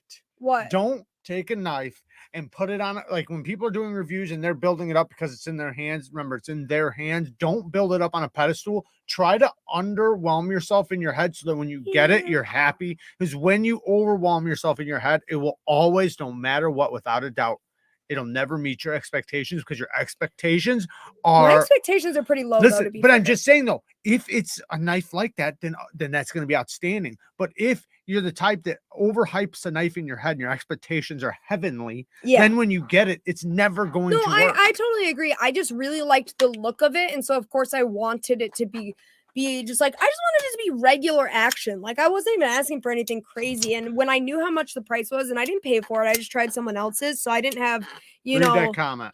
What? From Breeze. From Breeze? Yeah. Is it wrong I wrapped my carpenter pencil with sandpaper to sharpen my knife? It was in a pinch, but it worked. Hey, whatever you gotta do. You know what? That's sandpaper EDC will in work. The sheets, but the EDC in the streets though. That's right. Improv, baby. There you go. There you go. You got to do what you got to do. Yeah. Get your sharp. You know what knife blew me away though? That was crazy. Was the Winter Blade Co. Factor. Yes. I was like, this knife is so cool. Me too. This is one of the coolest knives. Like, and you know, Brian Winters, bro, he's a mad scientist, dude. If you follow Winter Blade Co. on Instagram, he's just making all these crazy things every day. He has a new OTF now. I'm like, what the hell? Yeah, I can't wait for his next drop. Bro, he's crazy. He's crazy. Even his next drop that he has. Oh, I'm coming in pre-order. Oh man, dude, that's gonna be so amazing. I can't wait. He's one of the designers right now. I'm like, I get excited like seeing what he's gonna do. But he's doing stuff like every week. Yes. Because there's not many designers out there that are being that innovative with their designs. There is one new one, but you guys are gonna have to wait till tomorrow to see that. Yeah. So watch that video tomorrow. Yep. Cue Ball came in hot with the Shuro F3 TRM titanium shadow. Wow. He did that on purpose because he knows how bad I want a titanium shadow. I have a shadow, but not a titanium. Isn't that what he got? So he came in and just rubbed it in. You can win a shadow, by the way, right now. If you register on nafsale.com, the first 300 users gets entered into a raffle for a TRM shadow. Oh, that's awesome. You know what? You can also win the lottery. Yeah. I mean, it's only 300 pieces. I know, though. I'm just fucking around. Yeah, 300 pieces. No, that's is awesome. Not bad. I can't join those though. So why? We don't. I gave a promise. Was it last year that I won't join any giveaways or anything like that because I get so much. I'm not going to take somebody else's chance. What if you win it and you give the giveaway away? Well, that's what I would have to do. So either way, that's what I would win. do too. That, It's well, a either way, workaround. somebody's gonna yeah, win like it. enter Yeah, giveaway. right. But the thing is, though, when you do that, though, then you're potentially taking it from someone's hands that's not your follower. Right. I see and it's what like you're you're like saying. I see what you're quarantining the saying. stuff for your And followers. my followers are which getting is stuff no matter what. right. They're gonna get Yeah, stuff yeah, yeah. no matter Right. what. The Bang Yeah, Gang yeah, yeah. squad and Neevesknives Patreon, they're automatically got heat coming. Yeah. Always. So we are at fragrance time of the week. So you have I know you look like a guy. I almost said you smell like a guy. You look like a guy that smells good. So what kind of men's fragrances? This is gonna surprise everyone, but I am basically like a descented human being. Like I could go to the gym or I could work out, and like I have no scent glands. Kelly can attest to this. Do you wear deodorant? So I do not need to wear deodorant or wear cologne. Okay. I've never worn it. It's you've just genetics. gotten very It's genetics. used to yourself. No, because other people would tell me. Like my girl would tell me. Or you they're know, just really nice. I mean, like, no, babe. Yeah, so I used to. Do I, babe? I used Not to. at all. But I do have like some men stuff here. Like you told me to bring like a man thing that I use as a man every day. Like I have a pretty cool thing. Yeah. All right. Let's hear it. Oh, you want to see it now? Yeah. All right. So to have like this beautiful dew, bro, you think that like I just use regular gel? I use like a really special thing. Actually, you have to order this. Opening a new one just for you. This is Lockhart's Goon Grease, and like you barely need to use any of this. And do you remember when I had the slick back hair and then I have this hair? Yeah. You only have to use very little, bro. It's green. It's very thick. Also, if it rains, all you got to do is do a comb and your hair is back to the way it was. Perfect for an EDC, man. You know what I'm saying? I would walk in the rain and I just, use a comb and go over again. And I'm not too sure on why it does that. I think it's a water-based pomade. It's not a gel. So it doesn't get hard. It does not get hard, but look at my hair right now. I used it here. It looks like my hair is spiky, right? I just use very little too, like smaller than a dime, bro. It's like, and then I spread it around. It's heat activated by your body. Yeah. And then just go like this. That's it. That's what when I do. This will last me like a year probably with this hairstyle. Yeah, like probably. When I use hair product, I do the same thing. I use a tiny dot and I move it around my hair, obviously, and put it in. But yeah, as of recently, I actually came up with this other little thing that I've been doing. You should hit your guy. I'm going to. I have head lotion it's scalp lotion and like just scalp lotion. And if you put that like after you get out the shower or whenever you would style your hair, you just want your hair a little damp, and you can rub it into your scalp and in your hair. That actually makes it to where it's like you styled your hair, but it's just super soft hair. That's dope, dude. So yeah, and so I've done that.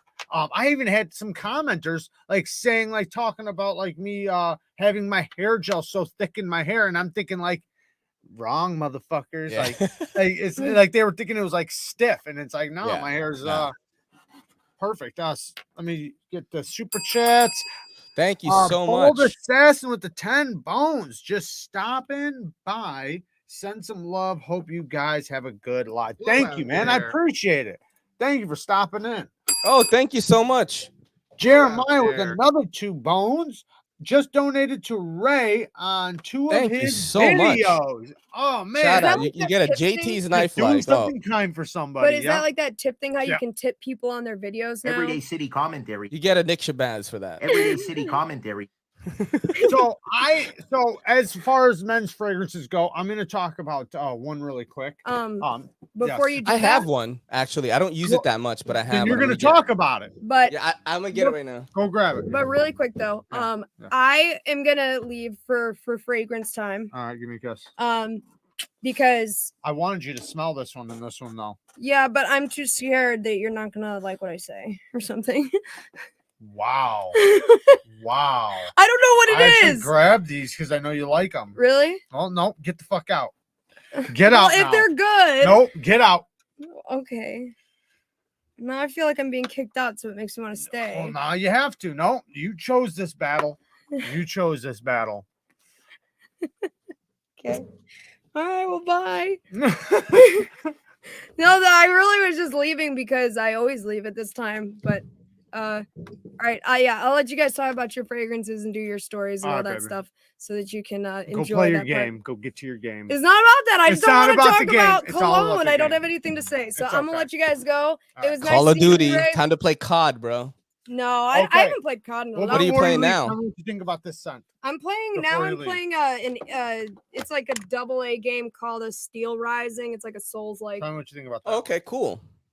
Oh, that one's really good. That one's really Yeah, good. it is a really fun Smell game. it again. Make sure. I'm positive. That's absolutely amazing. That's really good. That's right? really good. It's like one of those ones I want to get the full inhale on. Yeah, yeah. You know? It's almost edible, right? Like, that's a really good one. That's actually really, really good. Blue Creek Knives coming in hot. Yo, Blue Creek Knives. First time awesome on your live site. fragrance. Oh, he likes the Creed Advantis. You know what? Nice. I got one for you. If you don't have Creed Advantis money, I got another room. I didn't bring it in here, but if you would like to know what it is, you can message me on Instagram and I'll tell you. It's basically an exact clone. I've got a Creed Advantis and I've got that. They're identical, like literally identical.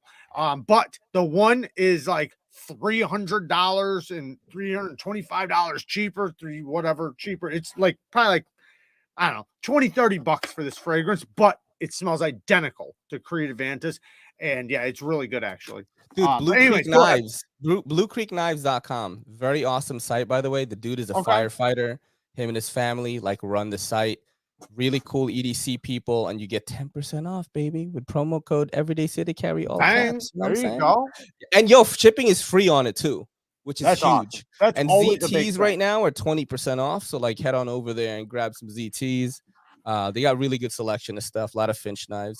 This is the one that I have. I don't really use it that much. I got it as a gift one time, and it's in this like really funky bottle too. So you don't like it? I do like it. It actually is really good. I have some left. It's from Alfred Dunhill, and what's the name of it? Alfred Dunhill, London. Okay. I don't know. I'm just gonna look it up right now. And it smells pretty good though. My girl likes it. I got it as a Christmas gift one time. What kind of scent is it? I'm trying to find out what it is right now, bro. I don't know. Like, I mean, like, okay, is it like a fresh? It's like, scent? I found it. Here, I found it. There you go. I'm gonna tell you. Does it have a note note breakdown? Let's see. It says Eau de Parfum. It's like France, bro. It's like bergamot and neroli. Bergamot, yeah, neroli. There you go. It's great too with the lavender and subtle smoky OUD. Oud. That's what it says. Oud. It's an oud fragrance? Yeah, it says this guy who reviewed it here. I love the bergamot. Oriental fragrances. I love the bergamot. I know, right? Let's see. Oud is usually just so you know, oud is usually like how can I put it? Like Middle Eastern fragrances. Yeah, it's pretty good. Somebody gave it to me, and my girl likes it, so I just kept using it. What is this right now? Okay, so and you like it though? Yes, I like it. Yeah. Okay, so I have one here, but then I want to pull up one that I think is even better. This one's really popular with men, and a lot of ladies like it. I think it might be a little bit feminine. It's Invictus by Paco Rabanne, the EDT. It literally smells, and I'll tell you the note breakdown. It's citrus, marine, aromatic, fresh, spicy, woody, amber, salty, white floral, camphor, and aquatic. And then the note breakdowns, it doesn't even matter because I'm just going to tell you what it smells like, because there's a lot of fruits in here, lots of other C notes and oak moss and woodsy notes, but it doesn't matter. It smells like Great Bubblicious. That's what it smells like. Literally. I am looking at it right now. Looks the bottle, like the actual bottle, the big one, like looks crazy. Oh yeah, the bottle looks great. Sick, and it's a great like brand. Invictus does make great fragrances. So don't get me wrong. Paco Rabanne is actually the guy. The next one I'm about to talk about, the one I would recommend even a little bit more. It's the same maker, Paco Rabanne. He is like one of the most famous men's fragrances, just fragrances, period. But really good fragrance. It really is super sweet. Like I said, it comes off like a fresh, clean shower gel type fragrance, but with grape. That's what I pick up. So just picture Grape Bubblicious. That's what it smells like, but with a fresh scent to it. Now, this next one, I've talked about it on the channel before. Both of these are linked down in the description. Now, this is the one Kara just smelled. This is by Paco Rabanne again, 1 million Lucky. I think this is the EDT. Yes, the EDT. Link down in the description. It literally smells like kind of like hot sugar, if that makes sense. Like a caramel, like a caramel cotton candy almost, but in a masculine way, like in a men's fragrance. When you first smell it, any fragrance, when you first smell it, you want to smell it again and again, because like sometimes when you first smell a fragrance, after it sits for a day, anybody who doesn't know, fragrance always gets better with age, but also when you smell it like 2 or 3 times, you start picking up more and more notes from it. The first time you spray it, you usually are catching just the top note. You want to let it dry down a little bit. Spray it, let it dry down. But this literally is like one of the best date night romantic fragrances, because it's something that you can just get really close to. It's a sexy fragrance. It smells good. Nobody's going to think it doesn't smell good. Now, you might say it's not masculine enough, but I would say if you're a masculine man, then wearing something like this is just going to make you even sexier. You know what I mean? Because you pour out with masculinity already. So wearing something like this is just going to make you smell more inviting.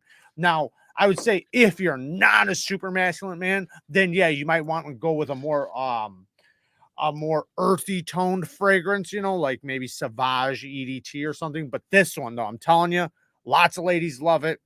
It's a sweet fragrance, and it smells literally like candy almost, but for a man. I'm really literally good, posting really good. videos right now as we speak, bro. Are you? No, because I heard that part. I was like commenting on it, but like I forgot that I have to release videos, and like yes, so I'm doing Sex Panther. Yeah. What's up, Boo? Yo, what's up, Boo? So we have 5 minutes until we get to story time. Yo. So before story time, if anybody has any questions or any topics they want to talk about, leave it in the chat. We will read it. Maybe some fragrances you guys recommend or that you guys use. I do always recommend men wear.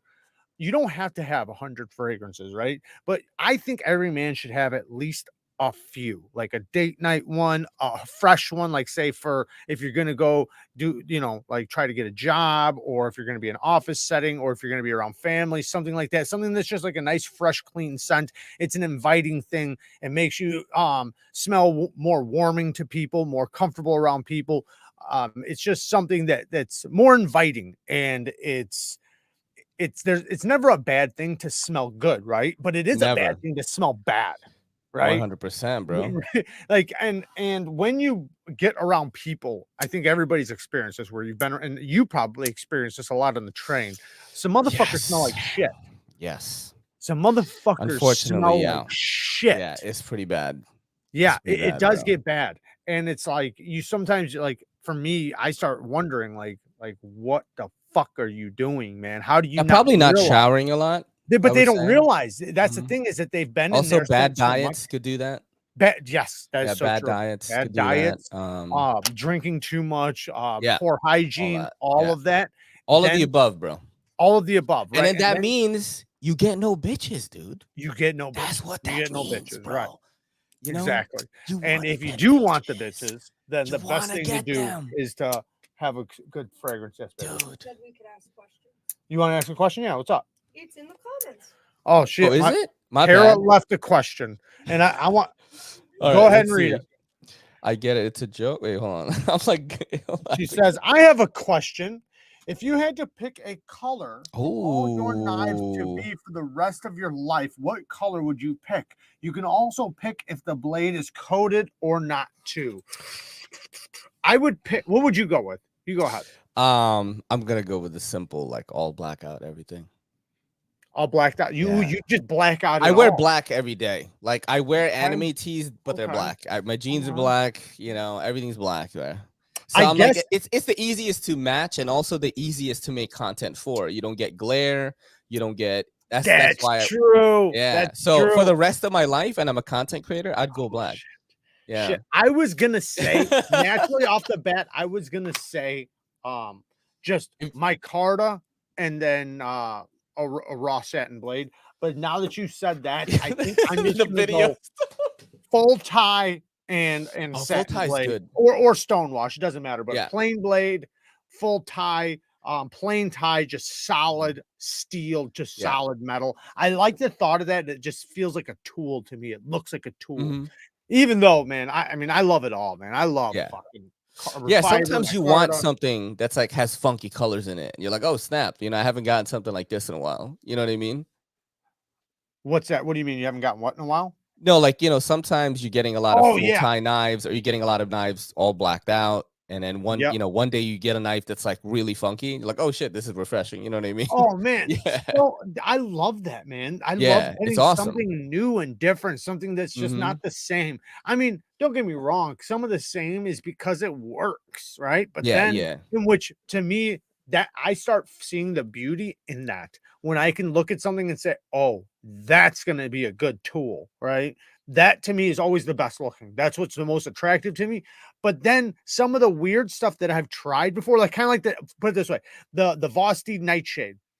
That is so weird and awesome. Funky, but it's so useful. Awesome. It's so that good. Thing is so useful. Awesome. Yeah. So that, like, those little things, it makes me, when I see weird now, I start thinking like, man, I should probably try it before I, you know, jump ahead and say it's not worth it. Gabriel with the 2 bones. I wear leather boots every day, so I stay strapped.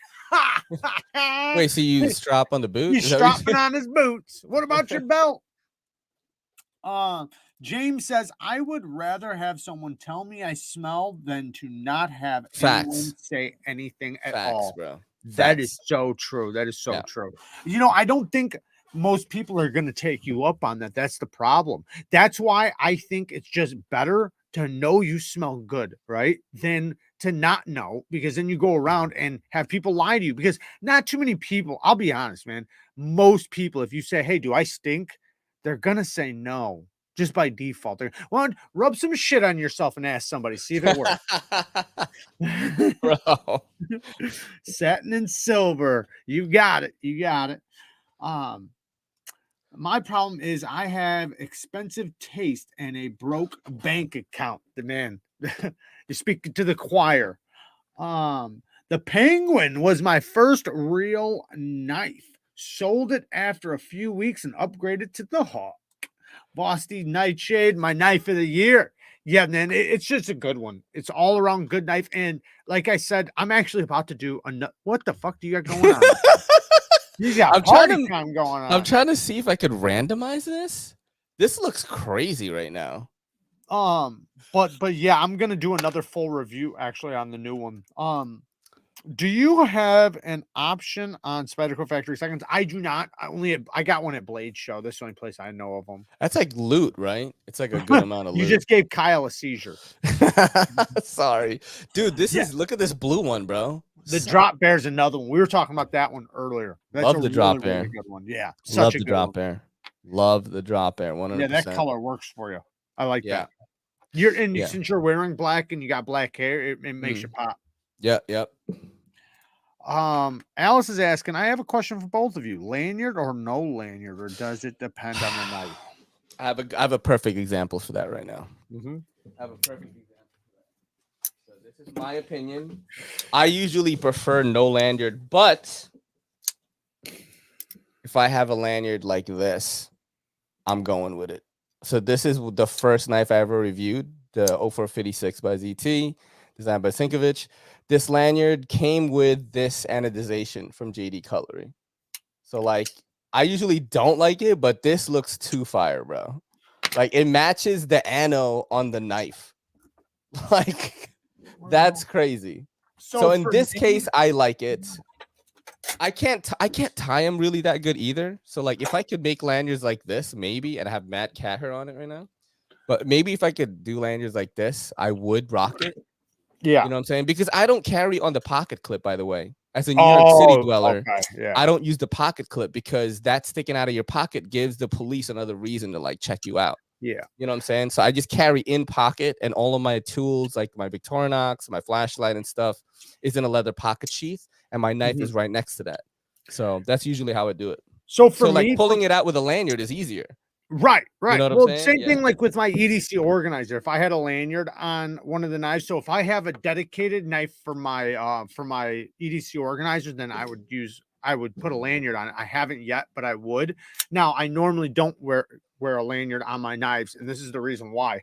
It's because when I go to shut them or open them, it wraps around and it snags the blade when I go to deploy it. Now, where I do like lanyards is on my other things. So I like them on my pry bars. I have like this little tool right here. That's like a knuck driver. Yeah. Right. So like things like that, I love it on because, I can just easily grab it, pull it out of boxes, pull it out of things or whatever. But so I do like them. I just don't prefer them on my full-size knives. And if I do have them on a knife, I want it to go in my EDC organizer that goes on my hip because I can just yank it out. Now, let's get to this super chat.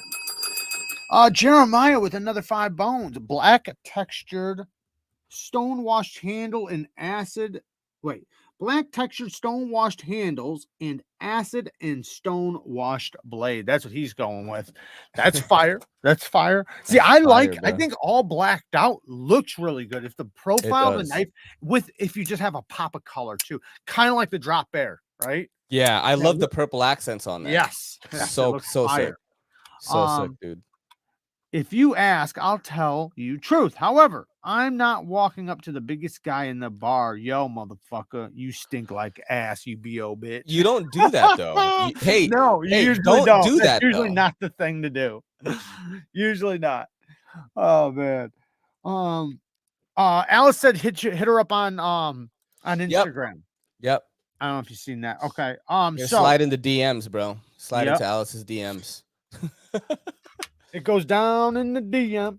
Yeah, all right. Word. So story time. Do you have a story prepared or should I tell a story? You could tell a story first and maybe I'll think of one. Okay. I didn't prepare one, so give me 2 seconds. Let me ponder one. I'm like thinking of trying to think of, because so this is like anything. This is just like interesting facts or something. Is that what this is? No, I just tell crazy stories about my past. Yeah, I have some also, but like so I guess you ever seen bridges getting built? No. Like not bridges. Like, okay, let's say are you talking about like actual bridges? Yeah. Oh, I thought you meant a movie. Yeah, I've seen No. So let's say like a railroad is going near some residential areas in the city, and then they decide to put a city block over it to connect 2 points. So the railroad is underneath, so you have like kind of a bridge, but it doesn't look like a bridge though. It looks straight up like a street. You know what I'm saying? Yeah. So when I was a kid, bro, and I don't even know, I don't know why I thought of this right now. I was with these 2 Korean dudes and we were like, fucking try not to go home. It was like maybe like 1 a.m. I was like maybe 17 or something like that, right? Yeah. And one of those was being constructed. To get to my house, right? It would be faster to walk through this constructed thing than to go all the way around. You got to go around like 2 blocks or something, right? But like, if I thought about it, like this could have ended up really badly because what we had to do, those steel beams that they put cement over eventually, they're like thick, right? You know what I'm talking about? No. Like, you ever seen that picture of the construction workers in New York City sitting on a steel beam and they're eating lunch? Okay, yeah. It was like that. You're talking about like skyscrapers. Yes, because it's above ground and you're building a literal New York City block over it. You're talking about there's yes. So like there was a beam going all the way across. An I-beam, yeah. But bro, if we fell, we would have fucking died. Yeah. So like us being like, teenagers, we didn't know any better. So I went first and it was fine. It was solid. Like we were testing it. But like, honestly, like it could have just fell and I could have died. But anyway, I got across, right? And then this other Korean kid named Cheo gets across. And this kid like Jahan, right? Bro, when he was crossing, we were shaking it. Like, you know, if you think about a movie situation, Yeah. right? In an alternate universe, that kid probably fell and that like ruined my life. Right. You know what I'm saying? I think about that so much because like You had an angel just that these day. choices that you make. Like, it ended up nothing happened, but can you imagine, bro? Like we were shaking that shit. It must have been like, I don't know how many stories that was. You're definitely dead. We were just Right. The shaking fall, it. you're not surviving the This fall. dude, this dude was so scared, right? He didn't even cross like walking. He was on all fours. He was so scared. That's why we were shaking it. And we were shaking it. I mean, it wasn't shaking that much, you know, but we were like stepping on it. It No, was when making you're like that high, when you're that high, bro. an inch is like, because okay, so I've done lots of construction. I've been Yeah. very high up, and I've worked Imagine very he high died though. Like Well- that would be like, what the fuck? My life would have been over, I think. When you're on like high ladders and stuff, and you're walking Yeah. beams and stuff. So when you're not used to it, man, I can't remember what we used to call it. I can't remember what we call it, but it's basically saying that you haven't been up there long, so like you're fresh, and when you're fresh, like going up high ladders and you're on beams and Yeah. stuff, your legs are very jiggly.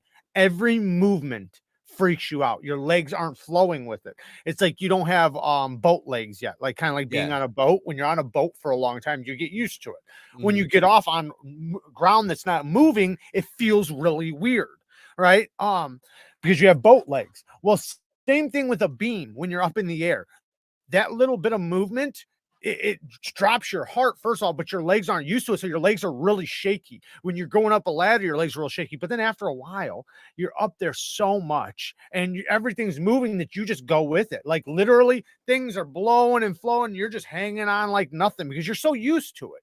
That's scary as shit, dude.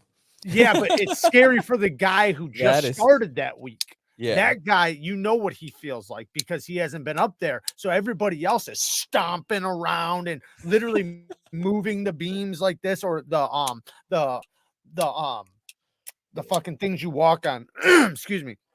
They're just moving back and forth and nobody else cares. And they're just up there working, swinging hammers. But the new guy, he's like bracing for his life.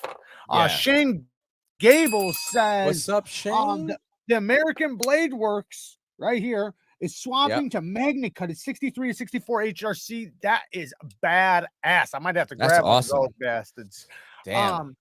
But speaking of railroad tracks, we when I was a kid, I lived down the street from a railroad track, and we used to go down there, and you know the ding ding ding ding ding ding ding. Yeah. We used to grab them after the train went by and grab them and hang on to them as they went back up. So then we'd be up in the air, but then you're all the way up there, so you can't just jump down. So now you got to climb down.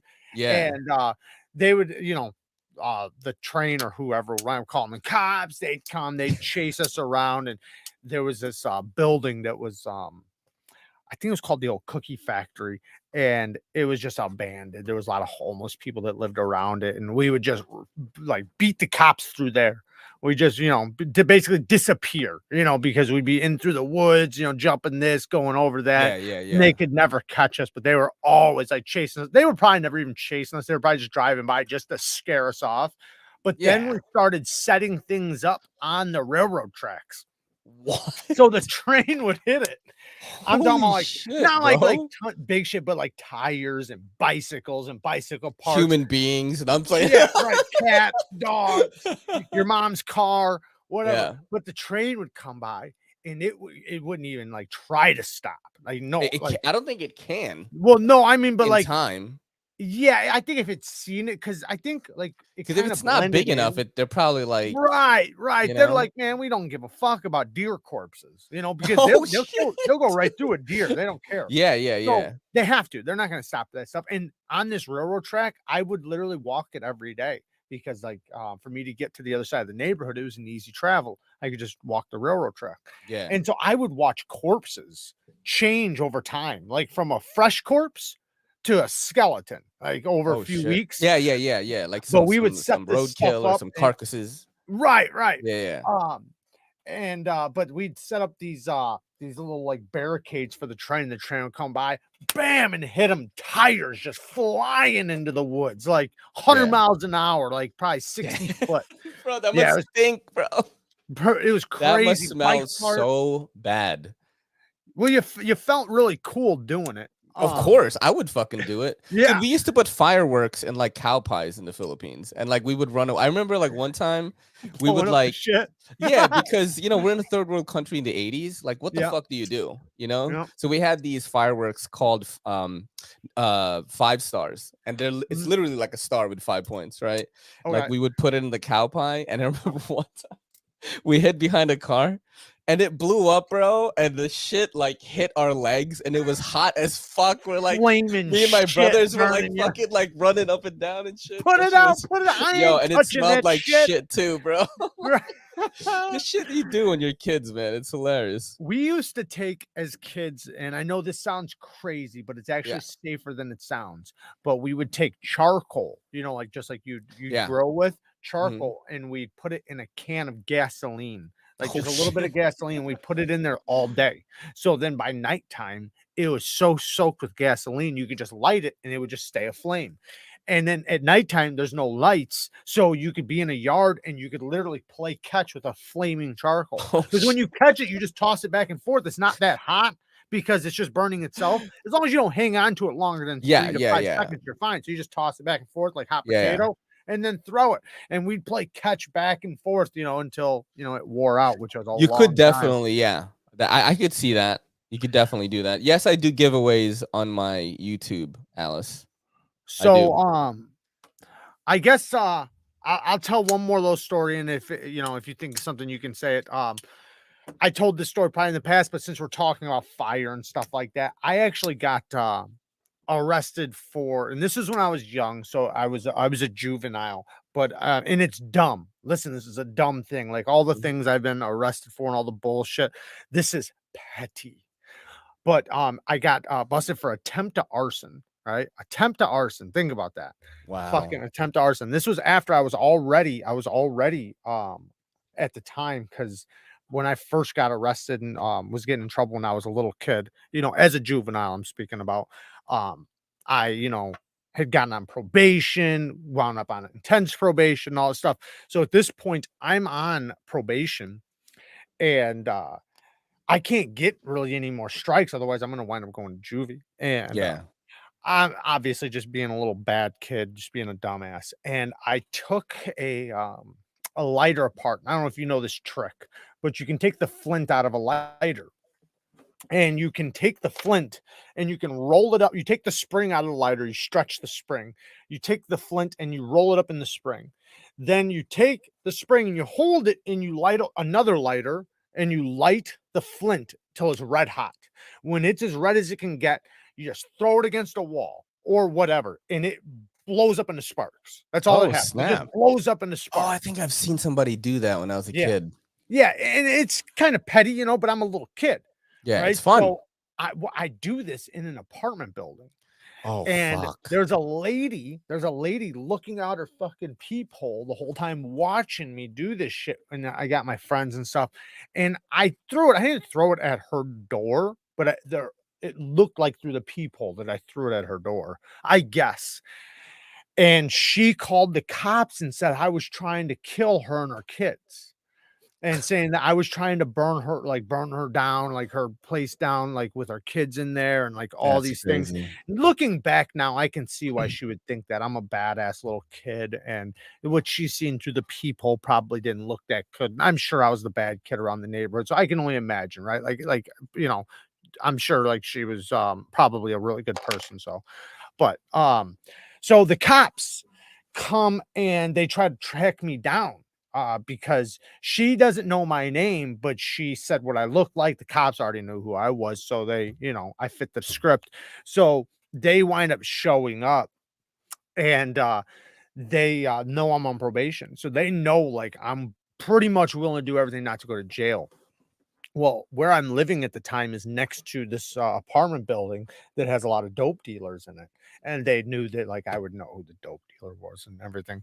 So they tried to get me to snitch to drop the charges, right? To drop the charges, and I wouldn't get no trouble. And I told them to go fuck themselves, to lock me up.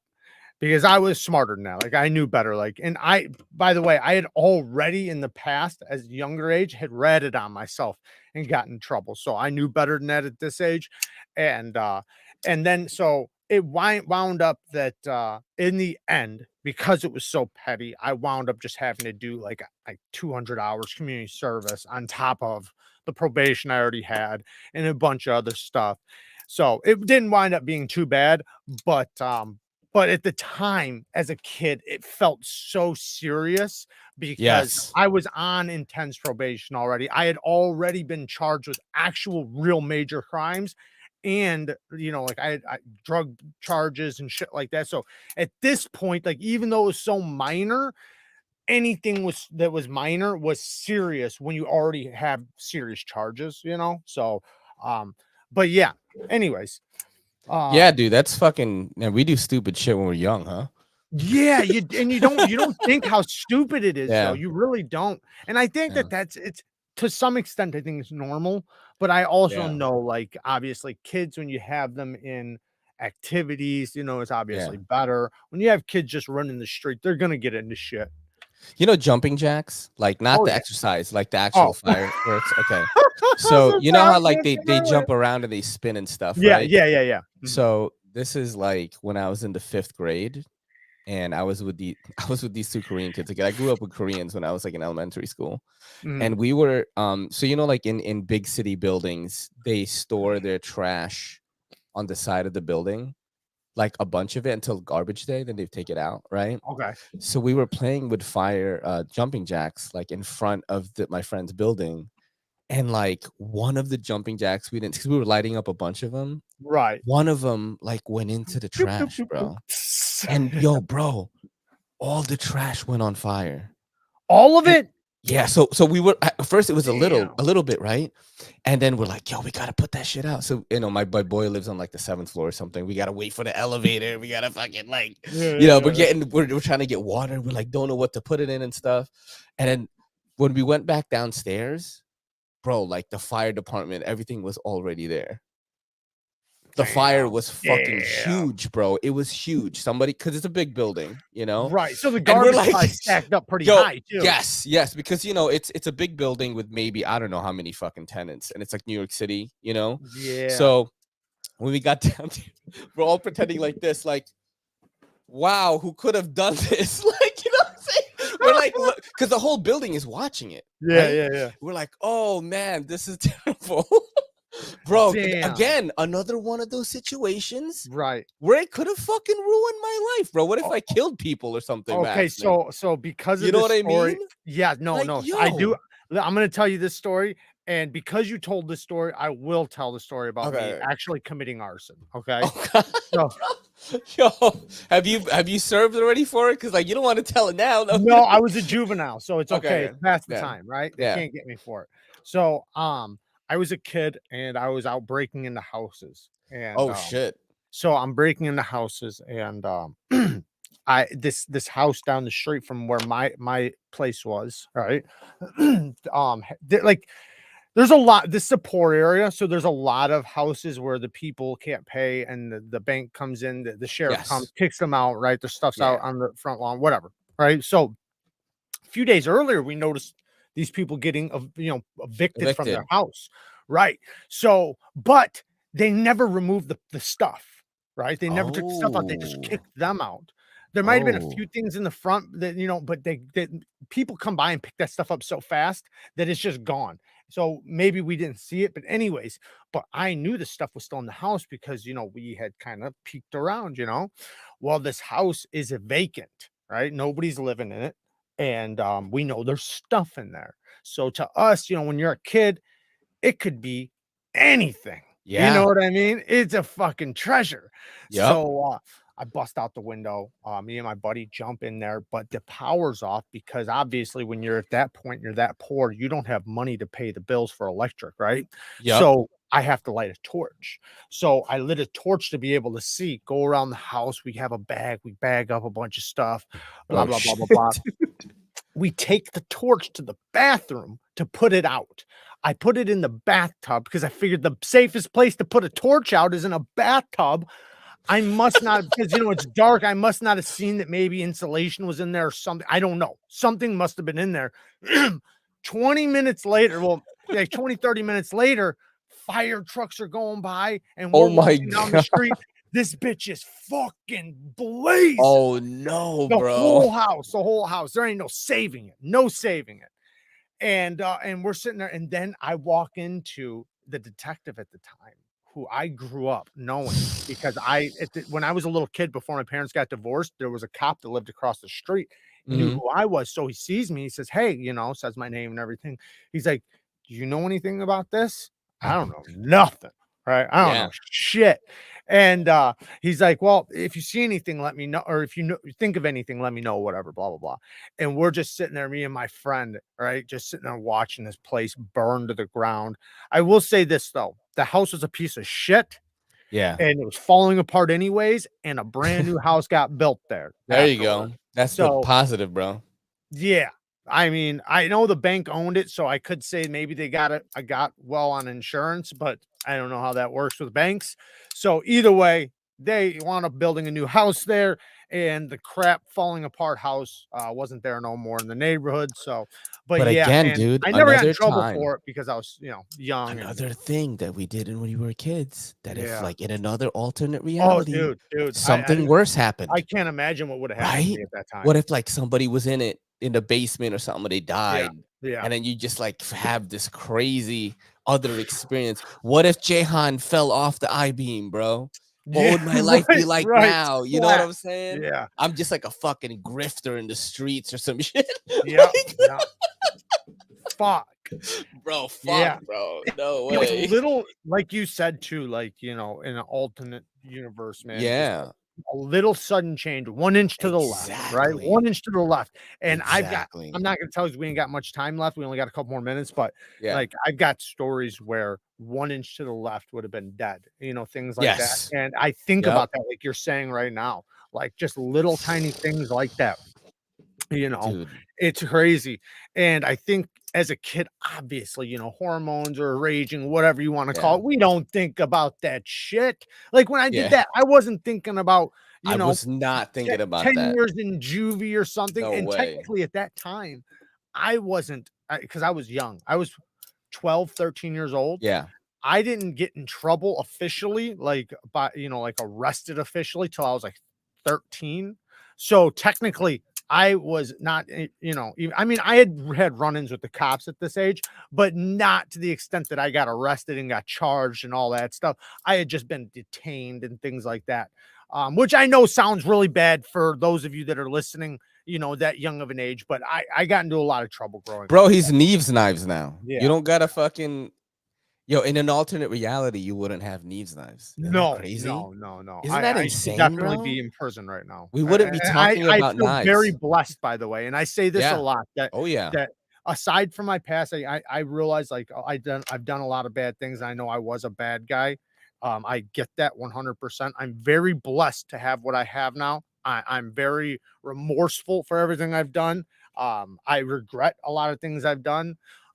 So it's not like I try to sound cool or anything. Like I get like, I was a piece of shit, but I'm very blessed right now. And I feel very blessed. So I do appreciate everybody, sharing time with me. And when I'm telling the stories, I'm not trying to sound cool or anything. Don't think that. I'm just telling things that have happened. Just things that have happened. Right. It's like, exactly. But like you said, man, it could be a very different story right now. Like and I know, like if I wouldn't have changed my tune 5 years ago, I would 100% be in a long-term prison sentence right now. So that would fucking suck, right, bro? Dude, it'd be so probably shitty. Me too, actually. Damn, and I don't mean the sexual thing, like, like probably me too. You know what I'm saying? Yeah. Like, damn, dude. So when are you going to be doing this? Well, I don't know. Do you have a plan yet for your move? For the move, we're thinking like maybe next year, like March-ish. We're gonna try to get everything cleaned up in the garage, my mom's garage, and there's like a basement area that we got to get cleaned up.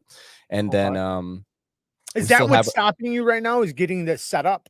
Yeah, we got to get it cleaned up, and also we still have a lease here until like June, maybe. You got to fulfill it. Yeah, so we have until like February to re-sign or not. So we're gonna get everything cleaned up, and then we'll decide in February if we're gonna really dip or not. We probably are, man. The rent. Dude, you'd be. I hate to say this, and I don't mean to sound like a dick, but I think you'd be kind of dumb if you didn't. Yeah, it's like Why you save wouldn't you want save to a take shitload of advantage of that? money. I get to Dude. take care of my mom and stuff. I get Yeah. to Yeah. have a bigger, like, I'm gonna be shooting content outside, yo. Our yard is She'd probably fucking love it big. too, your mom. Yeah, She'd she probably definitely love does. Because that. we hung out with him on our anniversary. She took us to Ocean Casino in Atlantic City. Yeah. And dude, my mom's boyfriend won 15 grand on slots. On the slots? Yeah. That's awesome. And he lost it all, bro. He came home with like 2 grand, bro. No, So but he they won go. 2 No, but grand. I He mean, won 2 but grand. yeah, it's I almost won 11 grand too. Like I was so fucking close. I got like the mega in this one machine, and like it's 36 just right now. 36. what is that? Neeves. Oh yeah, yeah. I'm 41 by the way, guys. You know what I'm saying? 41, baby. God. No. Yeah, so yeah, we hung out with them there, and like they really enjoyed like hanging out with us, and we talked to them like, yo, we're really serious about moving, and then we did a whole plan and everything. But yeah, Everyday City Carry moves back outside. Like I used to film all my reviews outside before. Yeah, I'm 41, bro. He's like 41. What the fuck? Yeah, a lot of people think that, but Jared like knew me. Here, let's share this, bro. Let's like let's I'm gonna share this with the audience right now. They're gonna be like, what? They're gonna be like, no way, because a lot of people here don't know me, but for everyone that does know me here, much love to you guys. You guys have grown with me. Like, yeah, share this. Look, people are gonna be like, shit. What? Here we go. People are gonna be like, what, bro? That's how much I've changed in 1 year. So I went from this skinny guy to this. Dude, you're great, man. Good for you. Yeah, I worked out so hard, bro, and just ate a lot of food. But yeah, this is what, so, you guys that are a little bit older, that, maybe a little bit out of shape, or you want to get a little bit fitter, but you think you're too old, it is not too late, bro. It's never. I started lifting weights at 40. So, this is Never what it too looked late. like. I feel great. I feel good about myself. I'm more confident. Definitely the testosterone is flowing, bro. You know what I mean? Like girls grab my boobs and stuff. It's awesome. You know what I mean? Well, and to be clear, like I've done a complete spin around from like the past 5-6 years. You got to think fucking I was walking out of jail a heroin addict fucking a few years ago. Yeah. So I've done a complete, it's never too late. You're never too Never old. too late. I don't give a shit what position. I'm not on steroids, by the way. I want to get on testosterone, but like my girl wants to have the children first. Yeah. I will know, because like at 41, you have to think about these things. Like a lot of guys are embarrassed by it because they think that by getting on testosterone, it's like this cheating thing. No, you are bringing your testosterone, which is what makes you a man, back to like the baseline of when you were 30. Like you'll just feel better. Your mood is better. You like getting up in the morning. You like training. You like doing all this stuff. Right now, I still feel pretty good, but I want to keep also, that you up. don't know your levels could be not you. I'm talking about people in general. Yeah. As a man, it's such a vital hormone. Yeah. Get your hormones checked. You got to get it checked. You have to get it checked. Yeah. By an actual doctor that does that, not by your regular physician, because your regular physician will only tell you if you're in the okay zone. An okay zone is such a dumb thing. There's a spectrum, and you don't want to be at the bottom of the spectrum. You want to be at a peak performance, especially as a man. So definitely get that checked. I just got mine checked. So, dude, my boy, right, who I stay with in Hawaii, he got his checked. He's like 30. I think he's like 34. They said that he had like the test levels of like a 90-year-old man. Like they said, you need to get on test now. You need to get on testosterone now, because he felt like shit. He was feeling like really lousy, and he got on that, bro.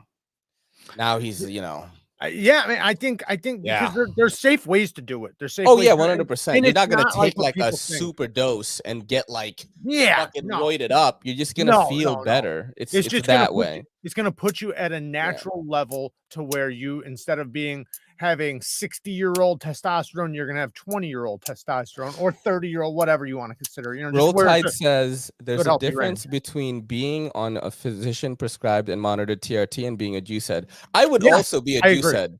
I would also be a juice head. I want to look like I could run through a wall and be the biggest Asian in EDC. Yeah, but also I'm definitely wear anime shirts and confuse people. You know what I mean? It's like this guy is so yoked out of his mind, but he's so friendly and he like gives everyone hugs. Like that's the kind of person I want to be. But he looks so angry. Yeah. I want to have my neck like, you know? Yeah, I'm definitely Oh, gonna get on TRT Yeah. for sure. Yep. So all right, guys. Thank you guys for joining us. Thank you guys to everybody who donated. Shout out to all my Patreon members.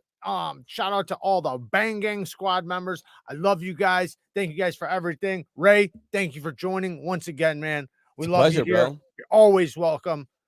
Peace. Peace.